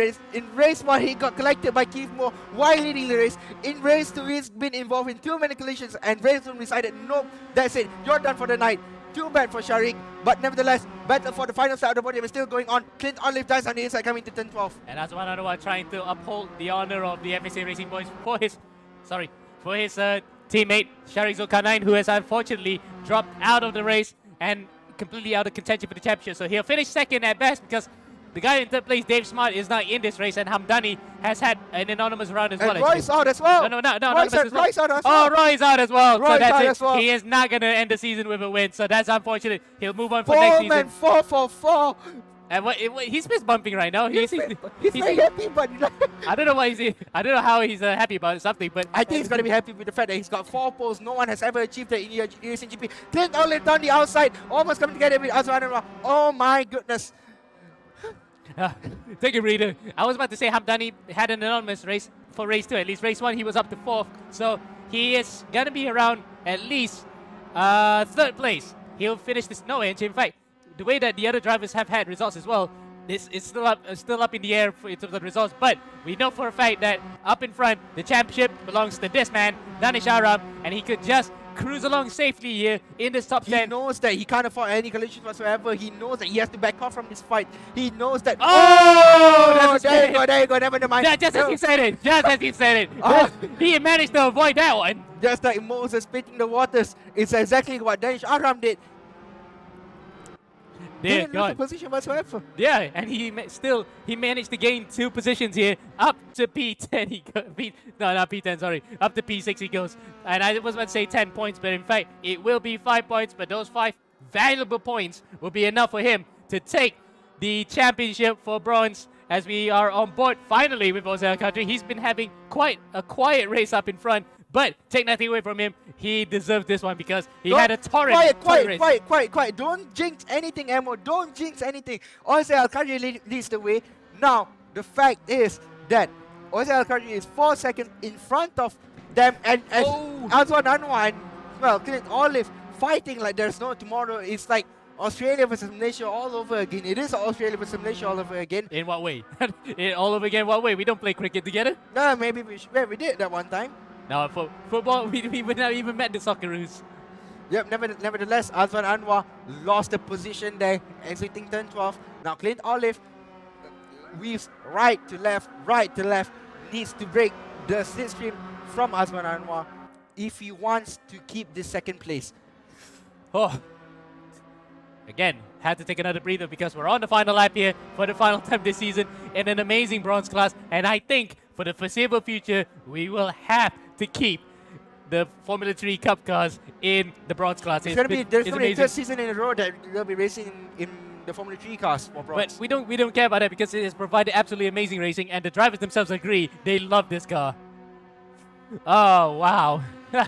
Looking forward to that one. That will come in the later part of the year, third quarter or fourth quarter. Watch out for your info on the social media. As now we are into the final lap here. Jose Alcantara 3.4 seconds ahead of Clint Olive, and Clint will finish the season off with a flourish. One podium to add to his name after finishing 4th last time out in Watkins Glen.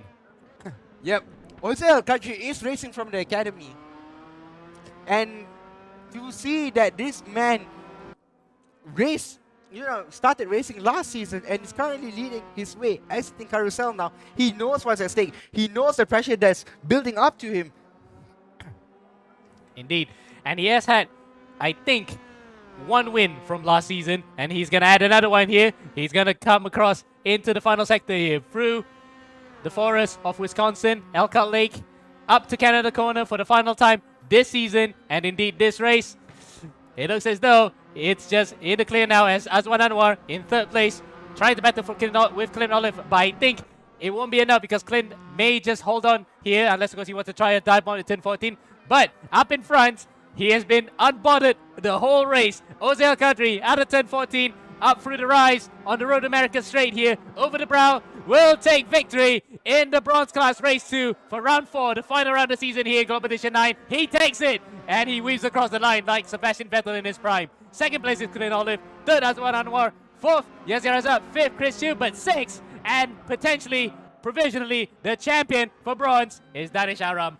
Amazing job. Finally, he has broken that duck. He came close in a few seasons, but he has finally done it, Afiq. He's finally done it, Danish Ashram. And is that Jose making a burnout? Ha! Jose! Donut, sorry.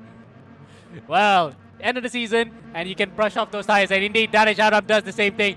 We cannot blame you, bro. You can go all out with that one. As now, we bring up the provisional results of an amazing, breathless second race in the Copper here.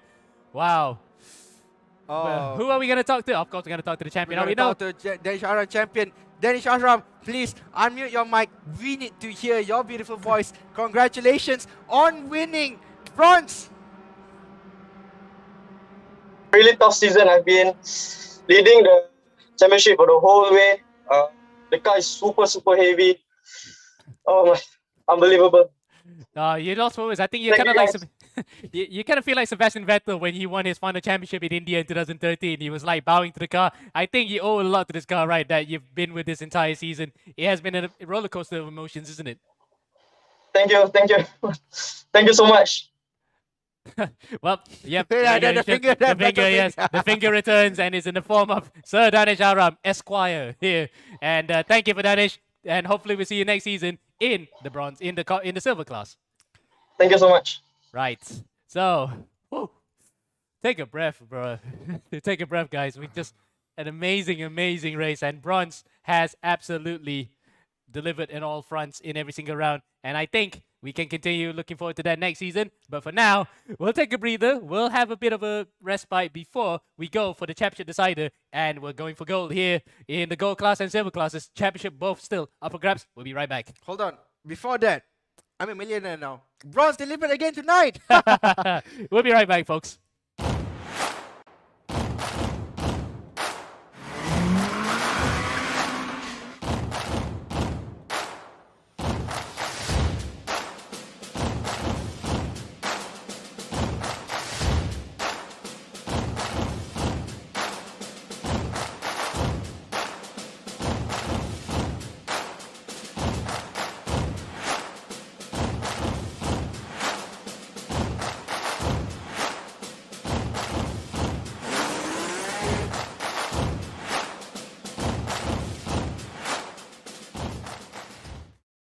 Things to be aware of organizing e-racing championship without race room. First, no automated leaderboard would always be labor intensive. Elimination round would be the only way to filter the winners. Having the participants adhering to the schedule would be a huge test. We need to know the task will get bigger when participants increases. Time consuming. Organizing e-racing championship without race room, it's all need run manually to take down the participants and eliminate them from first round group to final round group. Because it is manual human labor, there bound to be human error. Manual human labor would have a price tag for the man hours involved. New participants would never have chance. The e-racing clubs in the world will send their best racers to participate the race. But that means your championship exposure is just limited to the e-racing clubs. Why choose race room? R3E official championship have fully automated leaderboard. Participants can log in anytime to leave the fastest lap time within the qualifying period.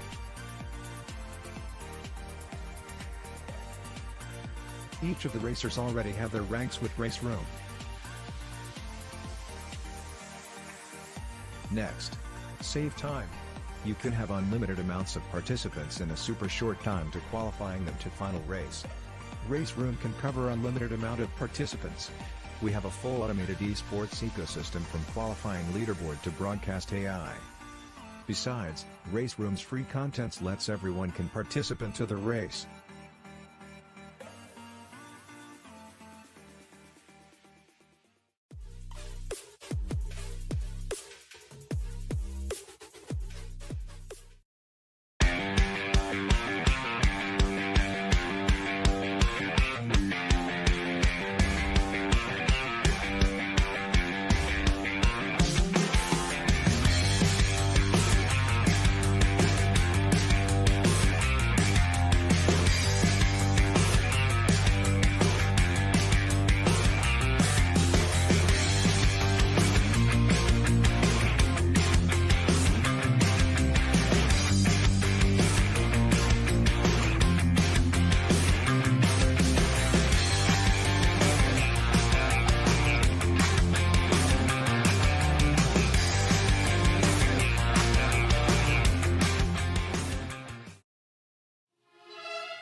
Now, welcome back to E-Racing GP.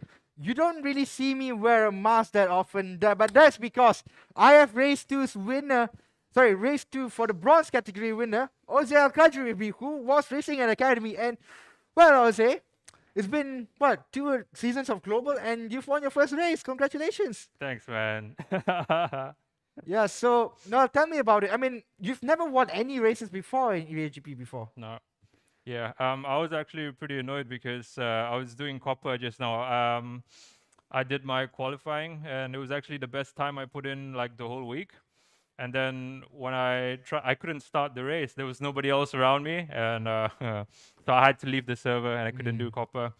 Yeah, and then I sort of like, for bronze, I was almost 1 second off my own time in qualifying, so I was really annoyed.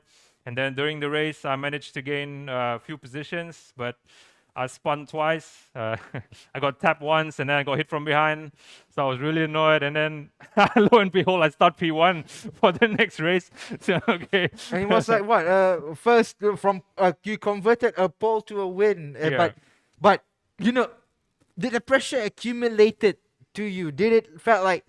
Did you felt the pressure, especially knowing the fact that you were leading the race for the first time global, and not only that, but with a minute to go, did you realize that I'm actually going to win the race? Yeah. You know, I actually I missed the corners a few times because I was thinking like, oh my god, what am I gonna do? Right? And I never won this before, so yeah, it was quite funny, even though like I was the only one in front, but it was still like really exciting, you know, because it's your first time. Yeah.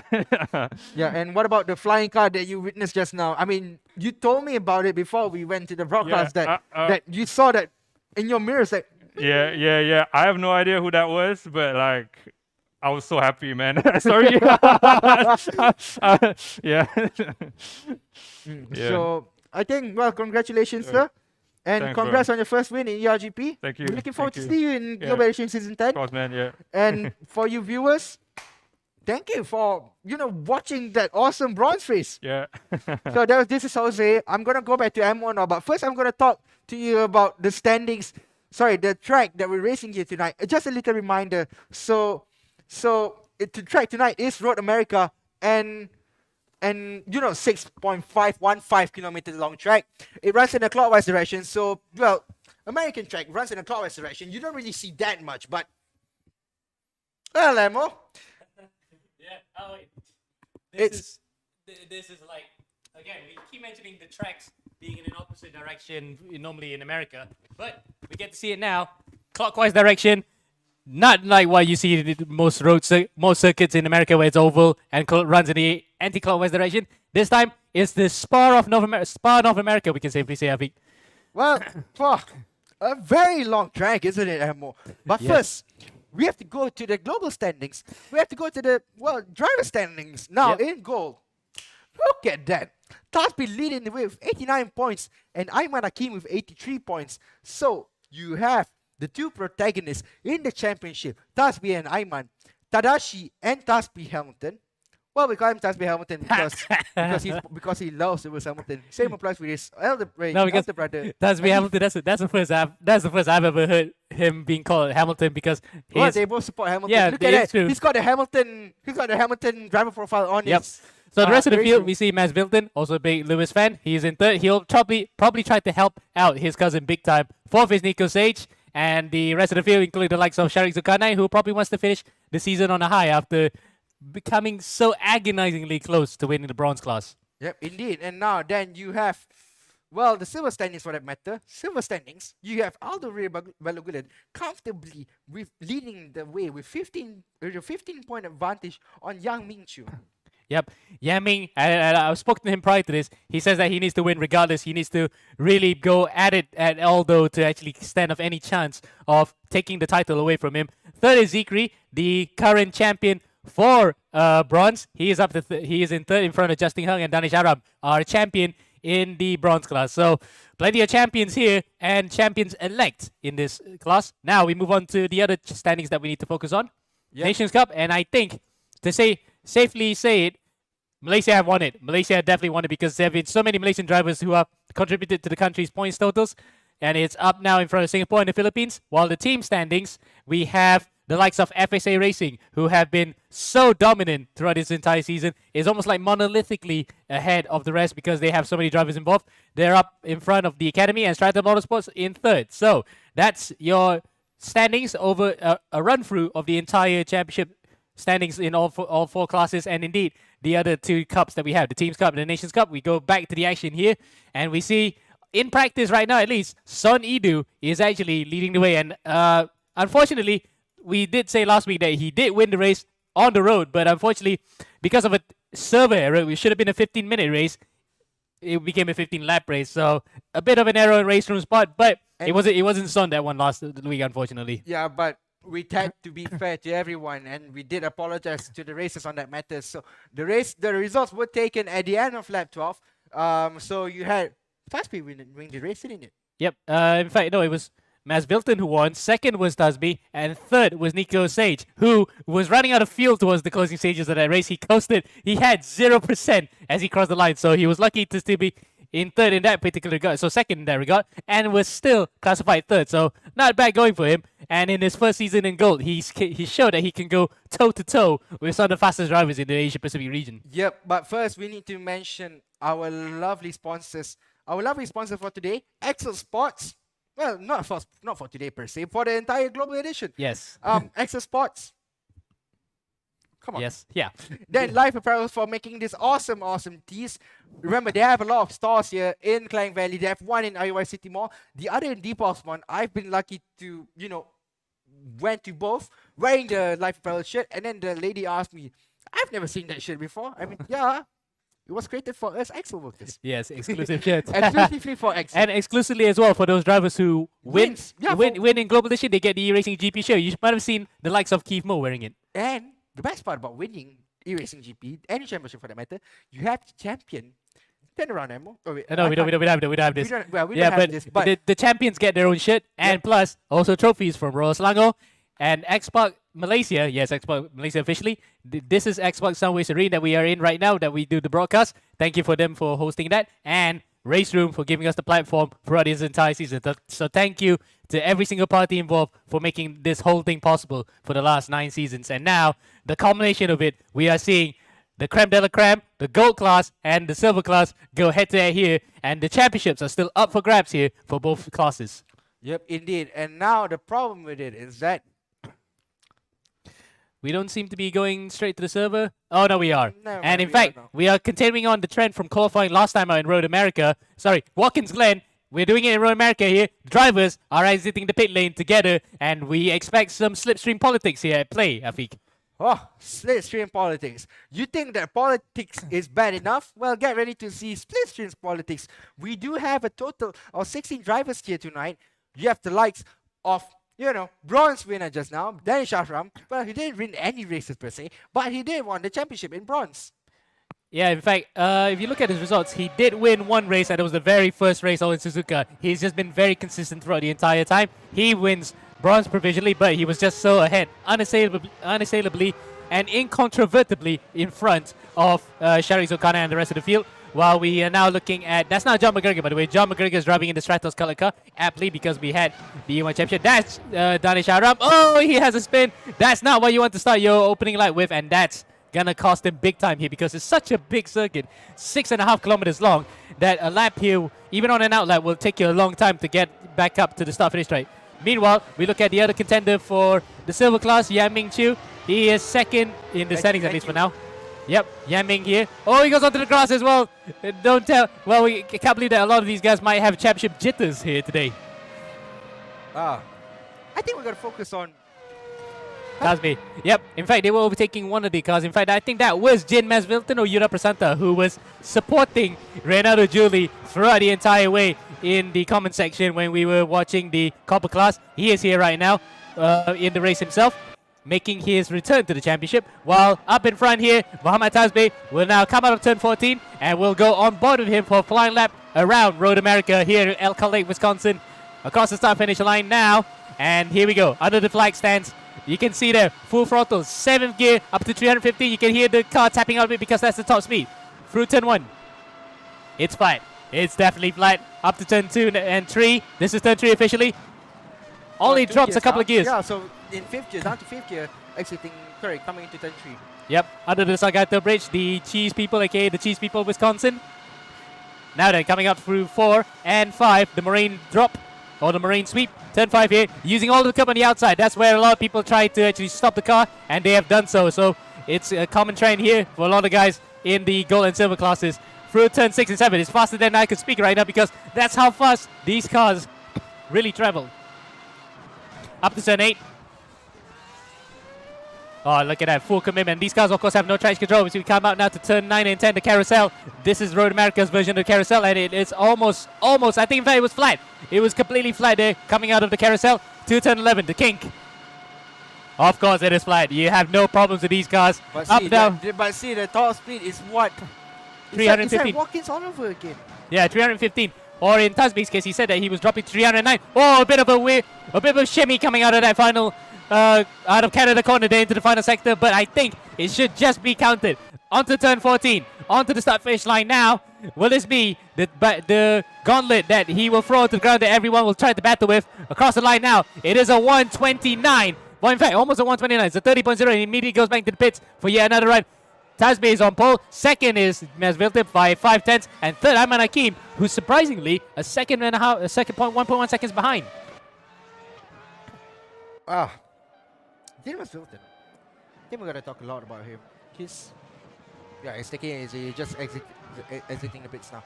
So any other drivers that's currently on a hot lap? I can't see any at the moment. You have the likes of Sun E2, P6 in championship did one race too, but after that decision, because instead of running 15 minutes, it was actually 15 laps. We had to be fair to all the drivers. Now, Sun E2 is someone that I believe has potential to improve. He does have the potential, and all these races has the potential to improve. Ooh. Oh, goes wide, and don't mind the car jumping a bit because that was actually a slight error in terms of latency or packet loss. The car looked like it was floating, but actually it was still flat on the ground. He tried to avoid a car that was exiting the pit lane, and the car in turn who was exiting the pit lane went onto the grass there. So a bit of a miscommunication there. And these drivers, of course, will have custom maps, of course, to check out if any driver was close nearby. And unfortunately, he got it wrong that time. As we look at Yan Ming Chu then, overtaking Tasby on the road. He is on the lap right now, 0.4 of a second up or behind the overall lap time, which is set by Tasby, but he is up on his personal best. So 0.4 now. That will put him second place actually overall in turn behind Tasby, in between Mes Vilton. Coming up now to turn 8 and now up to the carousel in turn 9. Where will he be here coming out of it? This will be important for his lap time. In fact, he is targeting Aldo Balagulian, let's be honest. That's the guy that he needs to finish right ahead in order to stand a chance of any opportunity to win the silver championship here today. 1.3 seconds, that has actually dropped a lot of time. That will at best put him 4th place on the grid here, Afiq.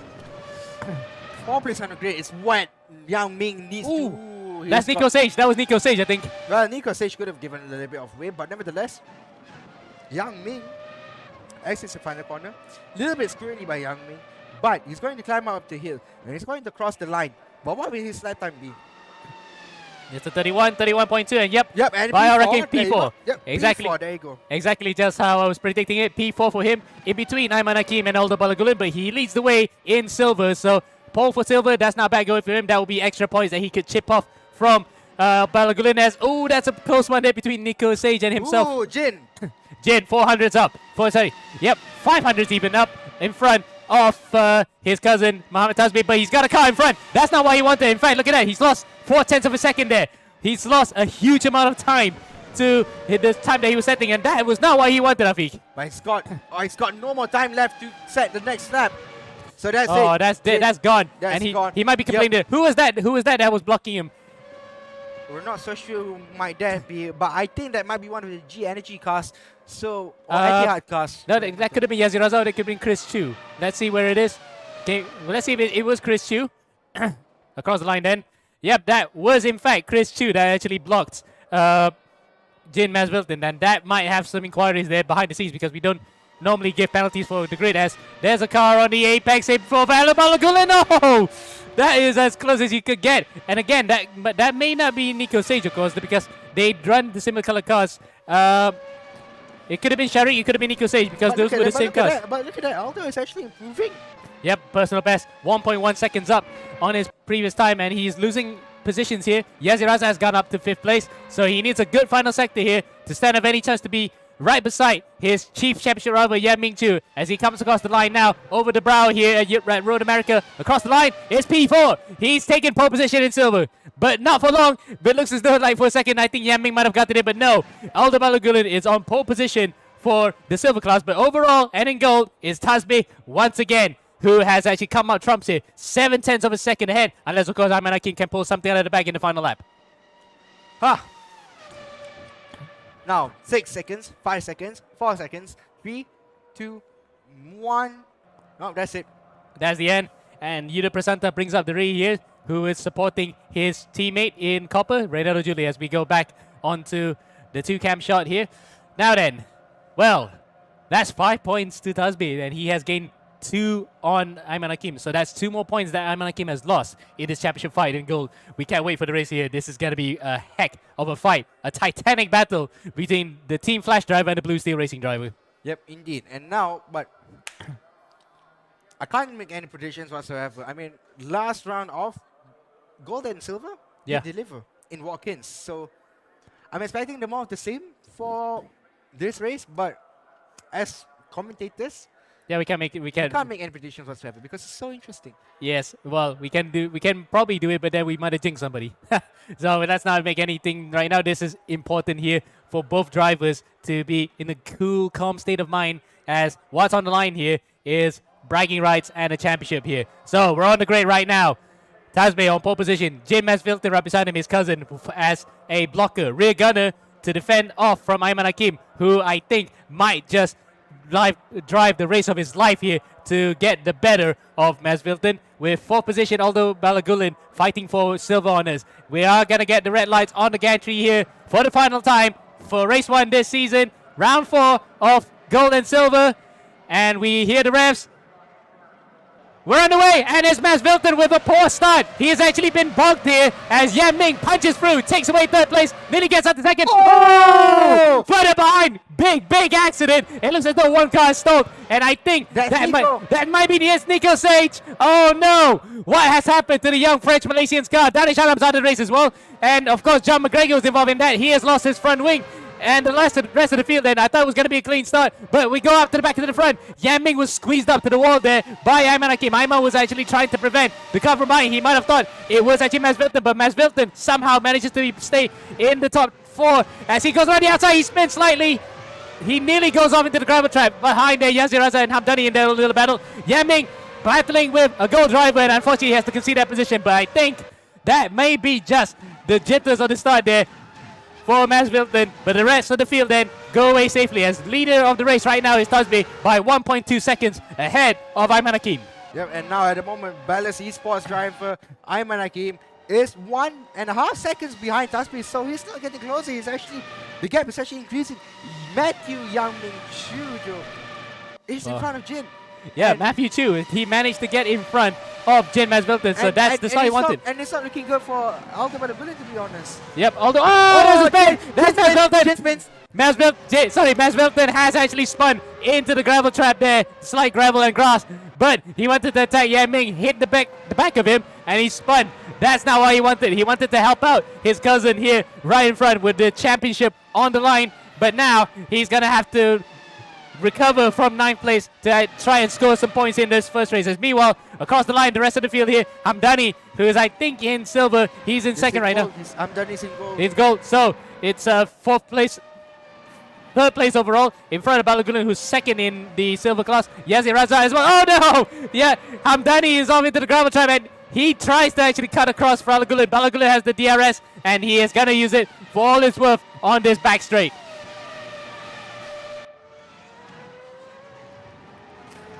Now then, well, normally we always say that bronze delivers the great action, but this time it's goes. Oh, there's the barriers, and it's Hamdani. Is he out of the race? No, he's still in it, but I think he has lost a huge chunk of his front wing there. Yep, nose cone has actually been wiped out. So that was actually third place in class for Hamdani, and now he has actually thrown it away.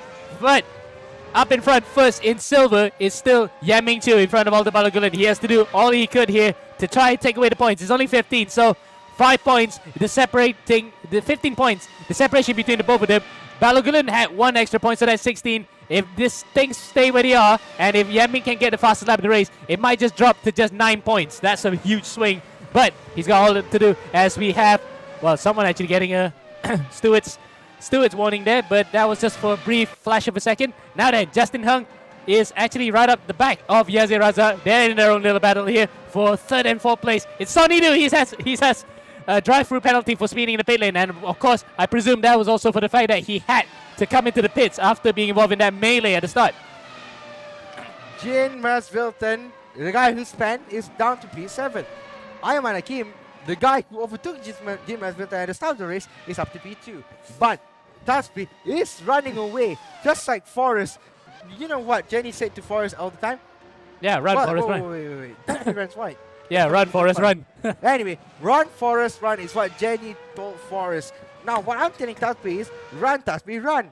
Now, I'm not trying to be biased here, but at the moment, the gap between Taspi, if Taspi doesn't make any mistakes anymore, it will be increased. Yes, but crucially though, tire strategies. Right now, we're seeing on the indicator that small M on the side of his name and under his car, that's tire compound. So he's on the medium tires. Ayman Hakim, he is on the hard tires, so no wonder he's struggling in the initial stage. And we do have ×3 tire wear here, so that might be a mistake for Jin once again, because he did get away with that one last time out where we had to restart a race after some server failures. So in this case, this might fall into his hands again for Ayman Hakim if he could just keep pressurizing Tasbi up in front with the better tires. Tasbi looks a bit unfazed right now, but I think deep inside he will definitely be having his heart pumping quite highly as we look at Ayman Hakim, who once again sports Raiden Shogun right behind him.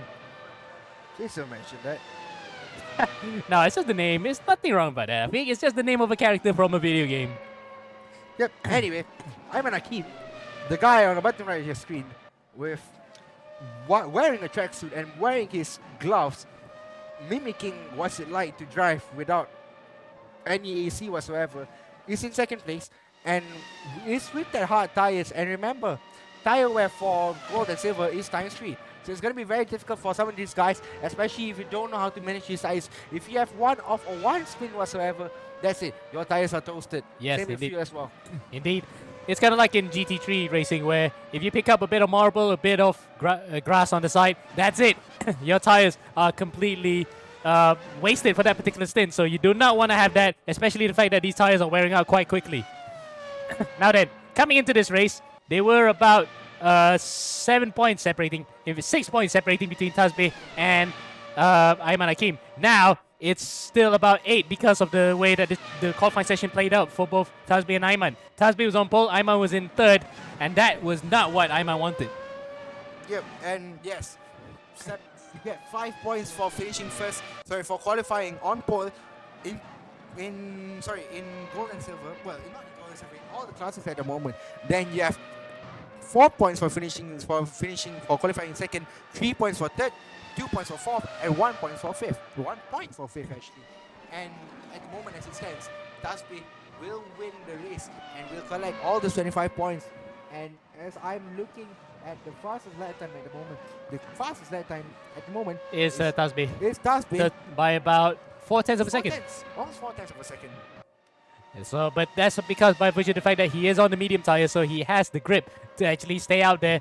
As further behind, 6th place overall, and I think 2nd place in gold is 3rd place in silver. In fact, is up to Yazir Raza. So Yazir Raza then fighting with Justin Hung. Justin Hung also in the silver class, and behind them is Chris Chu. So all 3 drivers are fighting for 3rd, 4th, and 5th in the silver class. But Justin's on the inside. He's got the DRS, and Yazir Raza can't defend to that. Or can he? Around the outside then. Oh, tell you what. Zidane is normally on the offensive, but he tried to be defensive there. And unfortunately, he has to concede that position for now. But for the next lap, he will have the DRS if he manages to stay within a second. Yep, meanwhile, the battle for... Well, look at the gap that Ayman has to Tasbi. Ayman is being super consistent. Yes, he is on that hard compound tire, and look at that. The gap now is down to 3 seconds, up to 3.3 now. It's gonna be down to 3.6. Well, up to 3.6. So the gap is increasing and it's going down again. A little bit inconsistent about Ayman at the moment. But if Ayman keeps it on the island with no errors whatsoever, he's going to have a very fresh rubber and optimized rubber coming into the final few laps of the race. Indeed, now he only has about 7 minutes left to go, but I think still pretty much a long way to go, you know. We're only past the halfway point of this race, and anything can still happen if one of those drivers get it wrong up in front, and he'll be hoping that Tasbe will be the one to do that, as he is still about roughly 3.5 to 4 seconds behind Tasbe. So Tasbe, probably the medium tires are still holding on, but for how long? We'll have to wait and see whether or not it falls off the cliff, Afiq. It might fall off a cliff. Remember what happened last time in last weekend's race in Watkins Glen? It almost fall off a cliff. Hamdani mentioned to it that it's very difficult to manage the tires. Indeed, especially the fact that you have to drive these cars ultra fast. You need to really swing the steering wheel around to really get the grip in. But judging by the way how Tasbe and Ayman drive, it's two completely different styles. I can see that Tasbe is more towards trying to be as smooth as possible. Ayman will try to have a second bite of the cherry. He will saw a bit of the wheel to get as much grip in as possible, as we lose them in between the trees here in the helicamp. Unfortunately, the hills of Elkhart Lake have covered off here. Now we're back up here towards the final corner. Tasbe then completing yet another lap 6 into lap 7. And it looks as though Ayman, for the time being at least, has no answer to the pace that Tasbe is showing up in front at the moment. Yep, and Tasbe, look at the bottom right of your screen, looks very, very, very, very, very comfortable there. Very composed. Ooh, almost really. They're coming into turn 1. And they're coming out to the back markers now. And that is certainly Sharik Zulkarnain. So Sharik will be the first. Or is that Hamdani? Because Hamdani as well I is... think it might be Sanidu. No, it's not Sonidu. It's actually, it is Sharik. It's Sharik actually coming up now to the back. So, well, to say that his race, his weekend, well not weekend, but this whole day has been a bit of a mixed fortune, isn't it? He had every opportunity to win last time when we were in the bronze class, but unfortunately he got taken out by Kimo. And then second race, he had one collision too many and gave the championship to Danish Aram on a platter. Now, Danish is out of the race. This one, I think, is just a consolation for him, isn't it? He just wants to end this season off, regardless of class and result, on a high. Regardless of class, on a high, as he moves out of the way for Tasbe. Yep, very sensible indeed. He gives way to his, well, not fellow countryman, but his fellow classmate. Yeah, we can safely say, because they're both in the same class. So Tasbe is clear safely. Now, Ayman Hakim has to clear both of these cars. In fact, the other one happens to be Hamdani. Yep, indeed. And there's a car off there. I think that might be Hamdani. So Hamdani had a little bit of an off moment there. Now then. Ooh, that's quite close. I'm surprised that Hamdani is actually not giving way. Now he will probably give way, but unfortunately for Ayman Hakim, he has lost about half a second. He's now 4.5 seconds behind Tasbe. Across the line then, he doesn't get DRS for some reason. He's supposed to be having DRS because he was right up behind somebody else. That's a weird one actually, I think. But either way, 4 minutes left to go. It looks as though he might have to concede this first race to Tasbe, who has been impervious up in front. 4 minutes to go. Actually, 3 minutes and 50 seconds to go. Tasbe looks so comfortable in the lead. We have to go back to his onboard. We'll see. The boy is so composed. As you can see there, Silky smooth inputs is just, yep, slight correction here and there. As we also saw a bit of Ayman Hakim's on board, how he actually is more towards sawing at the wheel to get the grip up in the front tire. So I think the two different driving styles is apparent. We can see how the drivers negotiate on the track. But in terms of overall lap time, I think that's just consistency. And in this case, why Tasbe is up in front is also because of the medium tires. The medium tires are really helping him in that grip in that regard. So that's why now, 4.6 seconds, as we can hear the cars are literally struggling to get up beyond 350 kilometers per hour because they tap out there as battle for third place. But I think Yang Ming will probably just give that up. Or is he? Doesn't look like he's going to give that up there, is he, Yang Ming? Yang Ming looks getting close. He is getting closer. But Yang Ming is someone that doesn't want to give up with a damn fight. Yes, the car tops out at 315 kilometers per hour. Jin, after spinning at exiting turn 12, gets the move done on Yang Ming. Yep, he spun out of Canada corner, which was a very typical accident there. And luckily for him, he didn't whack the barriers and he didn't get collected by anybody. So now then, over the brow, across the line, and he is in third place, safe and sound here, way in front of Yan Ming Chu. Yan Ming, though, will have the absolute big reward of winning in silver, and winning in silver for only the first time this season. In fact, his best result has been a second place. So really then, he wants to end the season off on a high and probably take 2 wins for himself as well to be a complete glutton about it. But who can blame him? He wants to challenge for the championship. Currently, at least, Aldo Balagulin now, his chief championship rival, still in second in silver, 5th overall. Nothing much he can do by that. He just probably has to wish that Balagulin will fall off or has a internet connection drop out somewhere in order to stand up any chance of attacking him for the championship lead. But for now, at least, fastest lap in silver does belong to, or in fact, it actually belongs to Balagulin. So Balagulin, by only about 700ths of a second, actually has the fastest lap. So that takes more points away from Yan Ming's charge to actually battle up to Balagulin. So we'll keep an eye on that silver battle. But for the time being, at least, Jen Masvilton is up to third place. Very able to get my words out right now of how exciting today has been. But up in front, Ayman Hakim, 3.5 seconds behind. It looks as though the medium tires is the way to go, Afiq. Yep, indeed. And now, I think Ayman might have taken this into consideration. He knows that, yes, he can be very consistent and he can be very safe with the hard tires. But if it's not going to be any good in performance, why not just use the mediums? Indeed. It might last the entire race, but unfortunately, the initial pace that has been shown to sprint away like a hare has actually paid off for him. And the medium tires looks as though he has been vindicated for this one. Previously, remember, we saw in Sonoma where he was on the medium tires. We had to restart the server that time because of a technical issue. He was on medium tires. He thought that he could hold on to it, but unfortunately, the tires dropped off so quickly, so he went on to the hards.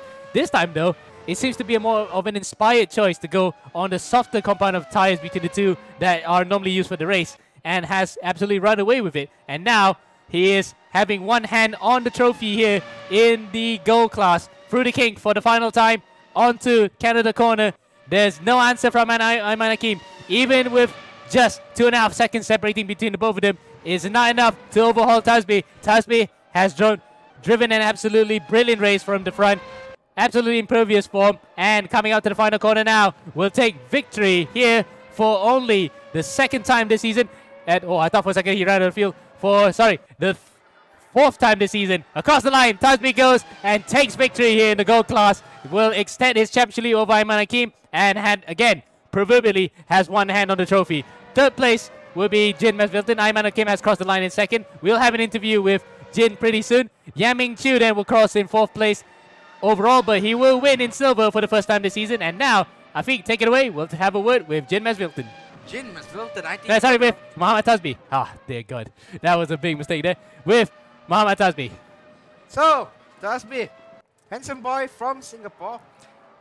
We're going to call you Tasby Hamilton from now on. I think the reason being is that, you know, you're Alif's younger brother, and Alif is known as Alif Hamilton. I'm going to call you Tasby Hamilton from now on. Is that okay?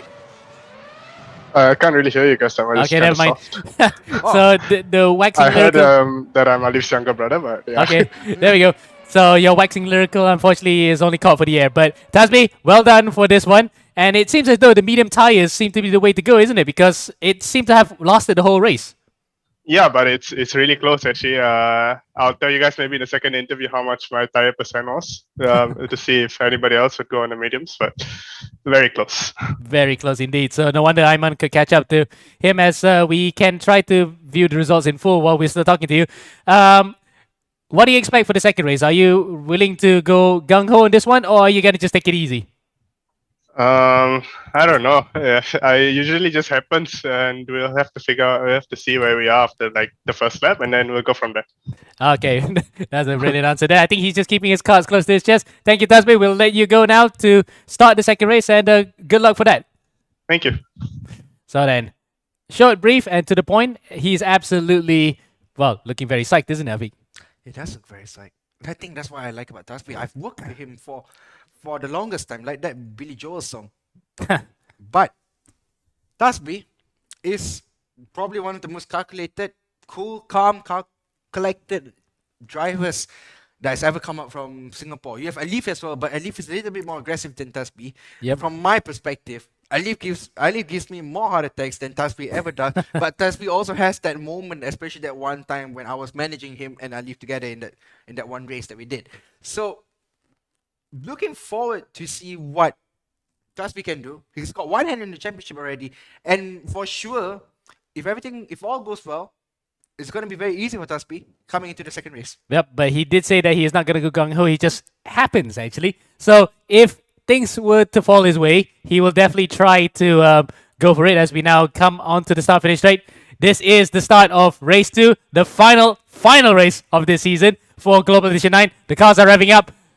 Lights on the gantry. You can see Tasby and Ayman at the back end of the grid. We're on the way here for the final time this season. And it's Nico Sage on pole, but he can't get off the line. Well, once again, he has to defend from Son Idu. John McGregor has actually punched his way up to the front of the grid as all the cars here in one shot come out to turn 1. Is it going to end in tears for some? Oh, that is nearly ending in tears for some people. But Yan Ming cuts across there. Yan Ming went onto the grass rallycross style and goes up to P6 overall. He knows what he has in mind. He has to actually overhaul Aldo Balagulen for the championship. But further behind, Tasby has not had the best of starts. It's not the best of start that Tasby. So Tasby is battling it out. He's got Yuda Pastranta, Chris Chu, and Justin Hung right in front of him actually. And Justin Hung runs a little bit wide. They come into turn 5, and Tasby says, "Thank you very much. I'll take that position away from you." Indeed, and Tasby then again, we did say just now, when we spoke to him, he just wanted to see what happens at the end of the first lap. It looks as though he might not really want to press the panic button. He probably didn't even have the championship permutations on his computer right now. But what we can safely tell you is he's 15 points ahead of Ayman Hakim. And 15 points is a big margin here, especially the fact that first win for race 2 is 15 points. And if Tasby doesn't score any points and Ayman wins, that might complicate matters. But for the time being, at least, it looks as though Tasby can hang back a bit because the gold class, he doesn't have anybody in front of him to worry about. As Tasby then tries to attack around the outside of Nico Sage, gets him for P8, and in fact he got Sonny doing the process. So he's up to P8 overall, but he's still behind several other drivers who are fighting their own race, including the likes of Yan Ming Chu, who's right at the back of Aldo Balagulen. Those two are aiming for the championship. As look up in front, that's Matt Milton going onto the inside of Hamdani and John McGregor. He was punching through. Here comes Jin Masvilton up to the inside, and John McGregor then in the sandwich. Oh, Jin! Jin for the second race running has actually been spun out, but luckily he manages to get it back together as throughout of all that, there's a driver who actually got hung out to dry there. I think that might have been Shari Zulkarnain. Shari was hung out to dry. He was trying to avoid a spinning Masvilton, and he ended up going for a rear guard action, but it was detrimental for him. Yeah, it was very ambitious there by Hamani. He tries to overtake around the outside. He did get the job done, but unfortunately, John McGregor from Stratos Motorsport has to take evasive action. And unfortunately, because he was 3 wide, he has no other choice but to come together with Jin. Well, that might have been just a racing incident, but that was amazing stuff there. 3 wide for the lead, but of course, 3 wide in high-powered cars would not go to tango. And unfortunately for Masvilton, he has ended up being shafted completely out of that particular tango, and now has to recover once again. 2 races in a row that he has suffered a spin. Yeah, 2 races in a row that he suffered a spin there. So, we've seen Jin before, we've seen him in this position before, we've seen him in the previous race just now. It's going to be very nice to see Jin fighting up the field again. Meanwhile, you got Yang Ming and Aldo fighting it out for the final step. Sorry, for the lead in silver. Indeed, as we have some comments here from the Facebook live stream, including from none other than Calvin Powell. He says that 2 lines he likes from Rafi. He went to Holland, and Bronze did deliver again. So I think he's been listening to the commentary. Yes, he's fist pumping right now. He's happy with that. As Yan Ming now battles with Tasby. Tasby actually gets him there. So Tasby then in a recovery driver zone. Remember, he's got one hand on the championship trophy. It's 15 points between himself and Ayman Hakim. I think he can afford to take it easy now. But again, we can't tell any racing driver to take it easy because they'll definitely be gunning for it. As Aldo Balagulen then with the Raimu Kawasaki photo from the anime Bakuon, he is in 3rd place overall, 1st in silver, and of course he as well has the 1 hand on the trophy then to take home the silver title. Would you believe it? That is quite something. It is going to be quite something though. But what I'm expecting to see though is Aldo fighting it out with Yang Ming once Taspi has overtaken Aldo Balogulan. Now then, it's going to be very interesting for Taspi to overtake Aldo. It's not going to be very easy in that matter. But Aldo, I feel like Aldo shouldn't fight. It's not his fight to begin with. As we go on to the lead of the race, Ayman Hakim around the outside coming into turn 12. Hamdani still sticks it, but Ayman Hakim with a beautiful move around the outside gets the job done.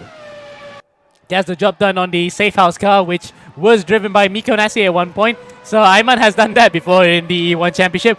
He has the DRS, and now the impetus is on him to streak away, run away like a hare, and defend that lead for all he's worth. He's on the hard tires once again, and where will it be now for Tasbi? He's on the inside of Aldo Balogulan. He's got the DRS on. Easy maneuver there. And I think Tasbi has gone on to the mediums again. He's gone on to the mediums again. And he's very smart there, Tasbi, because he knows that he's a very calculated driver. That's what I mentioned to you at the start of this, before the start of race 2. Tasbi is one of the most calculated guys that I've ever worked with. And he knows what to do. He knows the kind of things that you have to do. You have to be very calculative.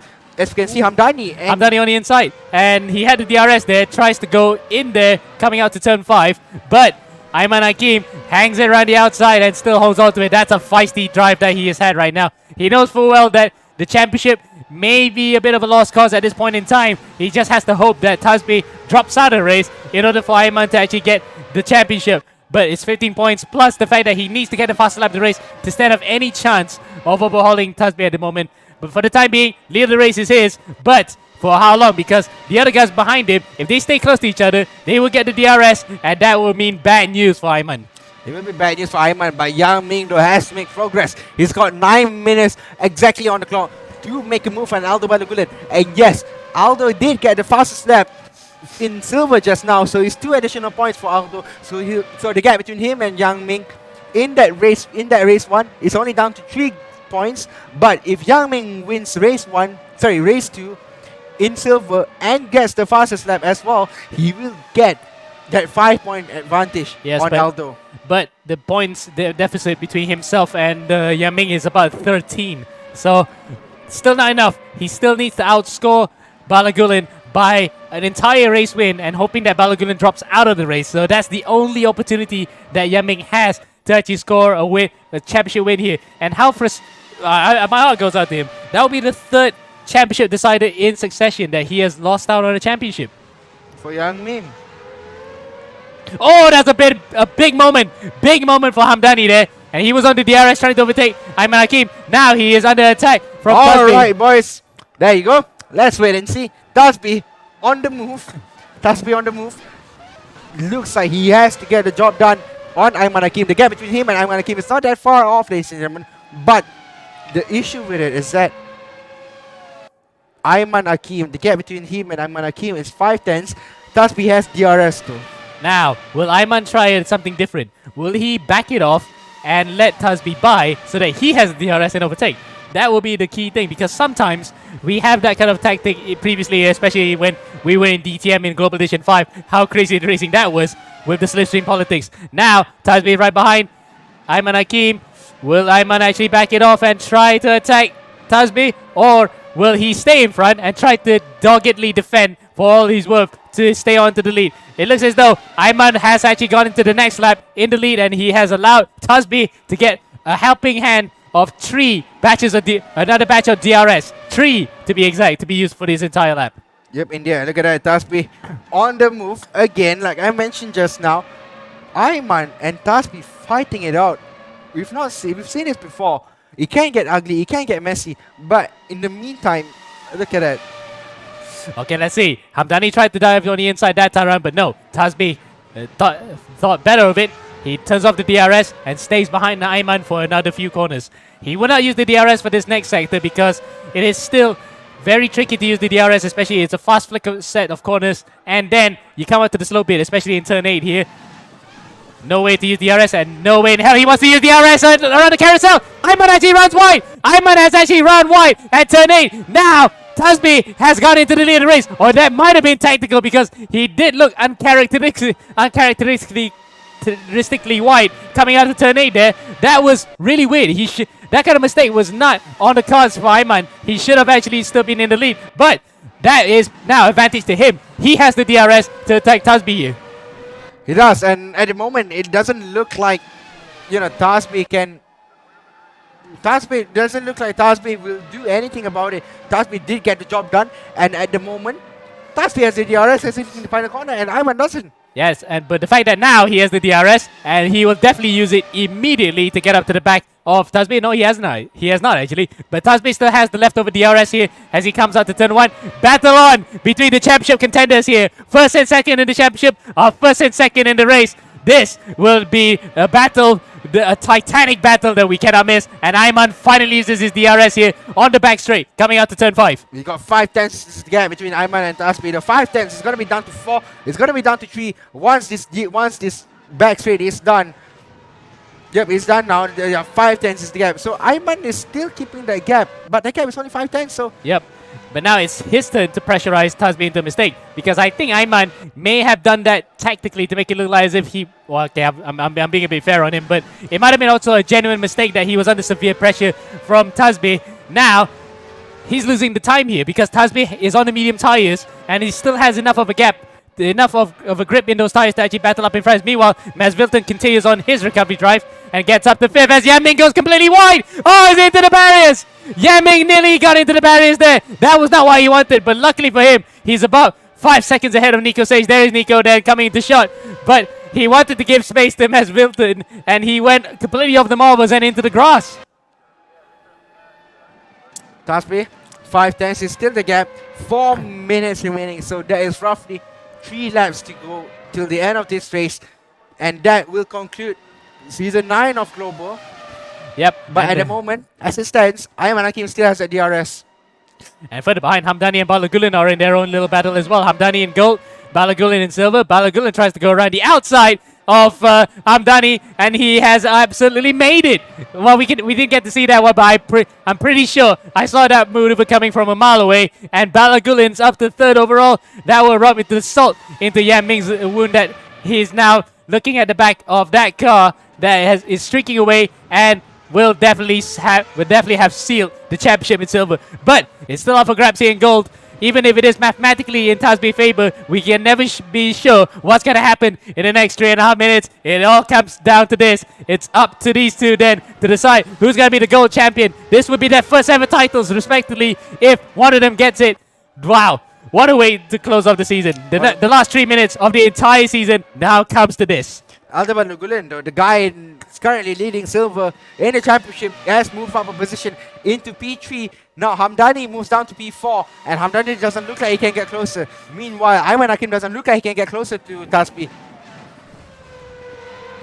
And amazingly, Tasby, even when we saw in Watkins Glen, he can still hold on to that lead of the race. He can still manage to eke out an advantage to the guy behind, even though he does have DRS. So something in that car, or the way that he drives, manages to just get enough speed to actually lead away, even without DRS, as he comes across the line now. Still 5 tenths, the gap between Tasby and Ayman Hakim. 5 tenths is the gap, and doesn't look like Ayman can get closer. I'm not sure what's going on with Ayman, but he can't capitalize on a mistake. These two are the closest battle that we have all season long. Tasby with the 1 drop round because he went on a holiday to Malaysia. Ayman, who did participate in all the races, but doesn't look like he can get closer, Ayman.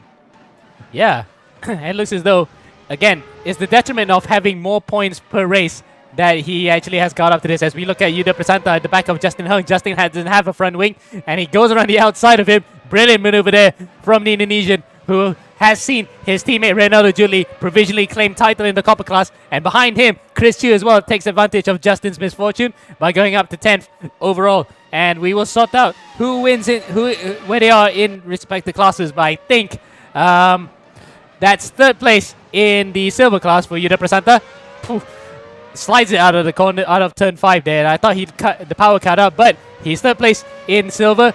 4th place Chris Chu, and 5th place is Justin. And now we go up to the front. The battle here for class honors in gold class and overall as the final laps of the season is coming now here in Road America. We're here now over the brow onto the last lap here for the last time for the entire season in Global Edition 9, and it's been a great battle between these two guys. They've given us a fantastic championship battle, and it's still not over yet. Hakim has the DRS, and this time he is closer than ever to Tasbih. He's right up the rear wing and the gearbox of Tasbih. He is giving him to hurry up. This is going to be a grandstand finish, Afiq. It's going to be a grandstand finisher coming into the final corner of the race. Sorry, the final lap of the race. Tasbih, though, leading the race still. Ayman with the DRS. It doesn't look like he can do anything about it whatsoever. But nevertheless, Tasbih with a very, very, very consistent drive is being pressured by Ayman in all shapes and sizes. But Tasbih still holds his ground. Holding his ground very well. And the fact that that's been his strength. Even without the DRS, he can still hold on to the lead of the race. And he keeps the drivers behind at bay. But at this point in time, Ayman is actually much closer than he is before. 0.3 of a second. And he still, I think, has 2 DRS usages left here for one last attack. One final attack for the season. He might not win the championship, but at least he could win the particular battle here in the grand scheme of things. The war may belong to Tasbih, but Ayman Hakim will love to win the battle here for today as they go through the king. He had the DRS on through the king, would you believe it? That is actually rather ballsy from Ayman Hakim for one last time, but I don't think so. Ayman Hakim will definitely be frustrated. Tasbih will be delighted. They have shared an absolutely brilliant championship battle, but the title will be going Singaporean, and Tasbih comes out of turn 14 over the brow and the crest onto the start-finish line. Muhammad Tasbih for Team Flash wins it in the Global Edition 9 and wins the championship. An unbelievable achievement there. His first title in the ERGP Championship, and he will be doing a burnout. Aldo Balogulan comes across the line, and for the Rainbow Kawasaki profile picture, he wins it in silver, and delighted Aldo Balogulan there. We might need to have an interview with him. Afiq, take it away. We had an interview with Aldo Balogulan. Sorry, we had an interview with Muhammad Tasbih just now. We're going to have an interview with the silver champion for Global Edition Season 9, Aldo Balogulan from Volace Ragazzo Racing. If you can hear us, please do stop doing those donuts and unmute yourself because we've got a lot of questions to ask you. I think he knows, he's acknowledged it. Aldo is still muted, so we can't hear him whatsoever. No, we're definitely going to get him soon. Aldo, can you hear us? We have to get it. We definitely have to get him. After that, we have to get Tasbih on board to hear his words as champion for the first time ever. Well, he's still doing burnouts while he's drinking. Amazing. Yeah, he is. Commentary to Aldo. Can you hear us? No, he can't. So, for the time being then. We can actually hear him, but I don't know if he can hear us. Aldo, for the third time of asking, can you hear us? No, he's not muting. He's not unmuting at all whatsoever. So, okay, for the time being, we're going to jump to Tasbih. We're going to jump to Tasbih. So, Tasbih, if you can hear us, please unmute yourself. See if Tasbih can hear us. And, ladies and gentlemen, again, hello again. Hello there. Hello there. Congrats on winning Global Yes. Season 9. Following the footsteps of your older brother, Alif. How you feel? I think it would take a few days to sink in, but for now, I'm just happy the race finished. I'm quite tired. Yes, despite it being a sprint race, but the amount of concentration involved has to be quite high. And yes, it's kind of like Inigo from last season. The feeling has, well, right now it feels absolutely exhilarating, but the feeling of winning still has not sunken in. So it looks as though you had a bit of a tough start at the start of the race, but you managed to just bring it all the way to the end, didn't you? Yeah, for the second race, my tire wear on the first race was actually 0% crossing the line. And the second race, I was actually taking it a bit easier, using lesser steering angles to save the tires. So I was able to still keep up with the hard tires a bit at the end, but it was a great fight with Ayman, who put up a good show as well. Indeed. And we need to ask you, how on earth did you actually manage to stave off the attack of the DRS? Because you seem to be able to have a knack for it. Your exits seem to be much better, I guess. Yeah, I think the first 2 laps, which I was behind Ayman and Hamdani, I looked at the way they were driving on each of the slow corners and I realized where they were missing a bit of time compared to me. So I was just pushing a bit more on some of the slower corners, getting the 6 to 7 tenths delta, which you can't really close in using the rears.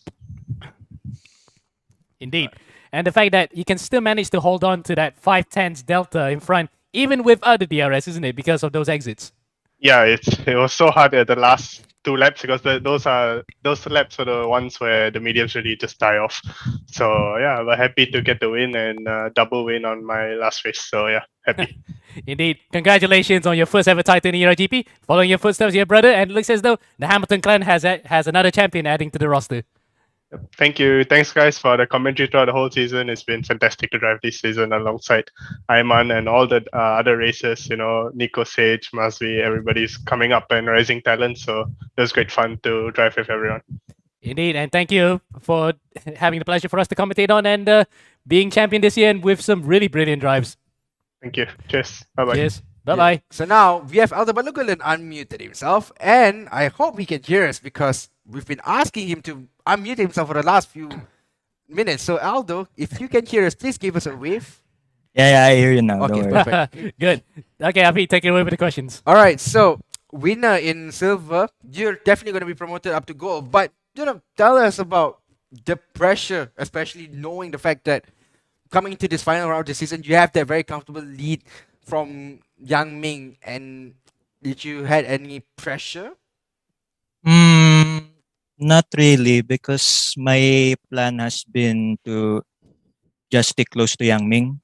Actually, in the first race, he managed to get in front of me, but I know I have a 15-point lead, so that's only like -3 if he's first and I'm second. So that was the main plan. Just stick to him. If he's faster, then so be it. But on the second race, I managed to get him, and I just cruised to the finish line. Actually, I let some of the gold racers through since I'm not really fighting them, and yeah, I think there's a bit of pressure. I guess it's just the pressure to not crash. Yeah, I believe that you did the right thing of not getting into the way of fighting with gold drivers because you know for a fact that you're in the silver category. You will be racing them in the next season though. So it was very calculated that you don't get involved in any unnecessary battles that will definitely hinder or deter your lap times. Yep. Yeah. So congrats again for winning silver, and thank you for putting a very good show in silver, and hope to see you race and probably win gold on your first try next season. Thank you. All right then, ladies and gentlemen. So I think that concludes it. We've done 9 seasons of global. We've always been doing 4 different classes, and at the moment, I enjoy every single one of them. Bronze especially though. Yeah, again, and Calvin Powers has said so. Bronze has delivered again, and indeed has delivered throughout the entire season. But without further ado, that's the close of the season, and it has been absolutely brilliant. Global Edition 9 has been quite a blast for both of us to commentate on. It is, and we gotta give a huge shout out to our sponsors, though Axel Sports, Life Apparel, who make awesome T-shirts. Royal Stango again, flags, pewter, anything pewter related, you name it, they do it the best. Xbox Malaysia, who has awesome facilities. Excel Academy is based here. We're gonna have one down south. So stay tuned for that, and also Race Room for providing a very good platform for us to race in, an effortless platform for us to organize. And thanks for them, Global Edition wouldn't have happened. Yep. So with that, from me, I'm Aziz. Alongside me, Afi Farid, Epic 42, aka Pingu, with that smile. We'll be back for next season, but for now, it's goodbye, and we'll see you next time.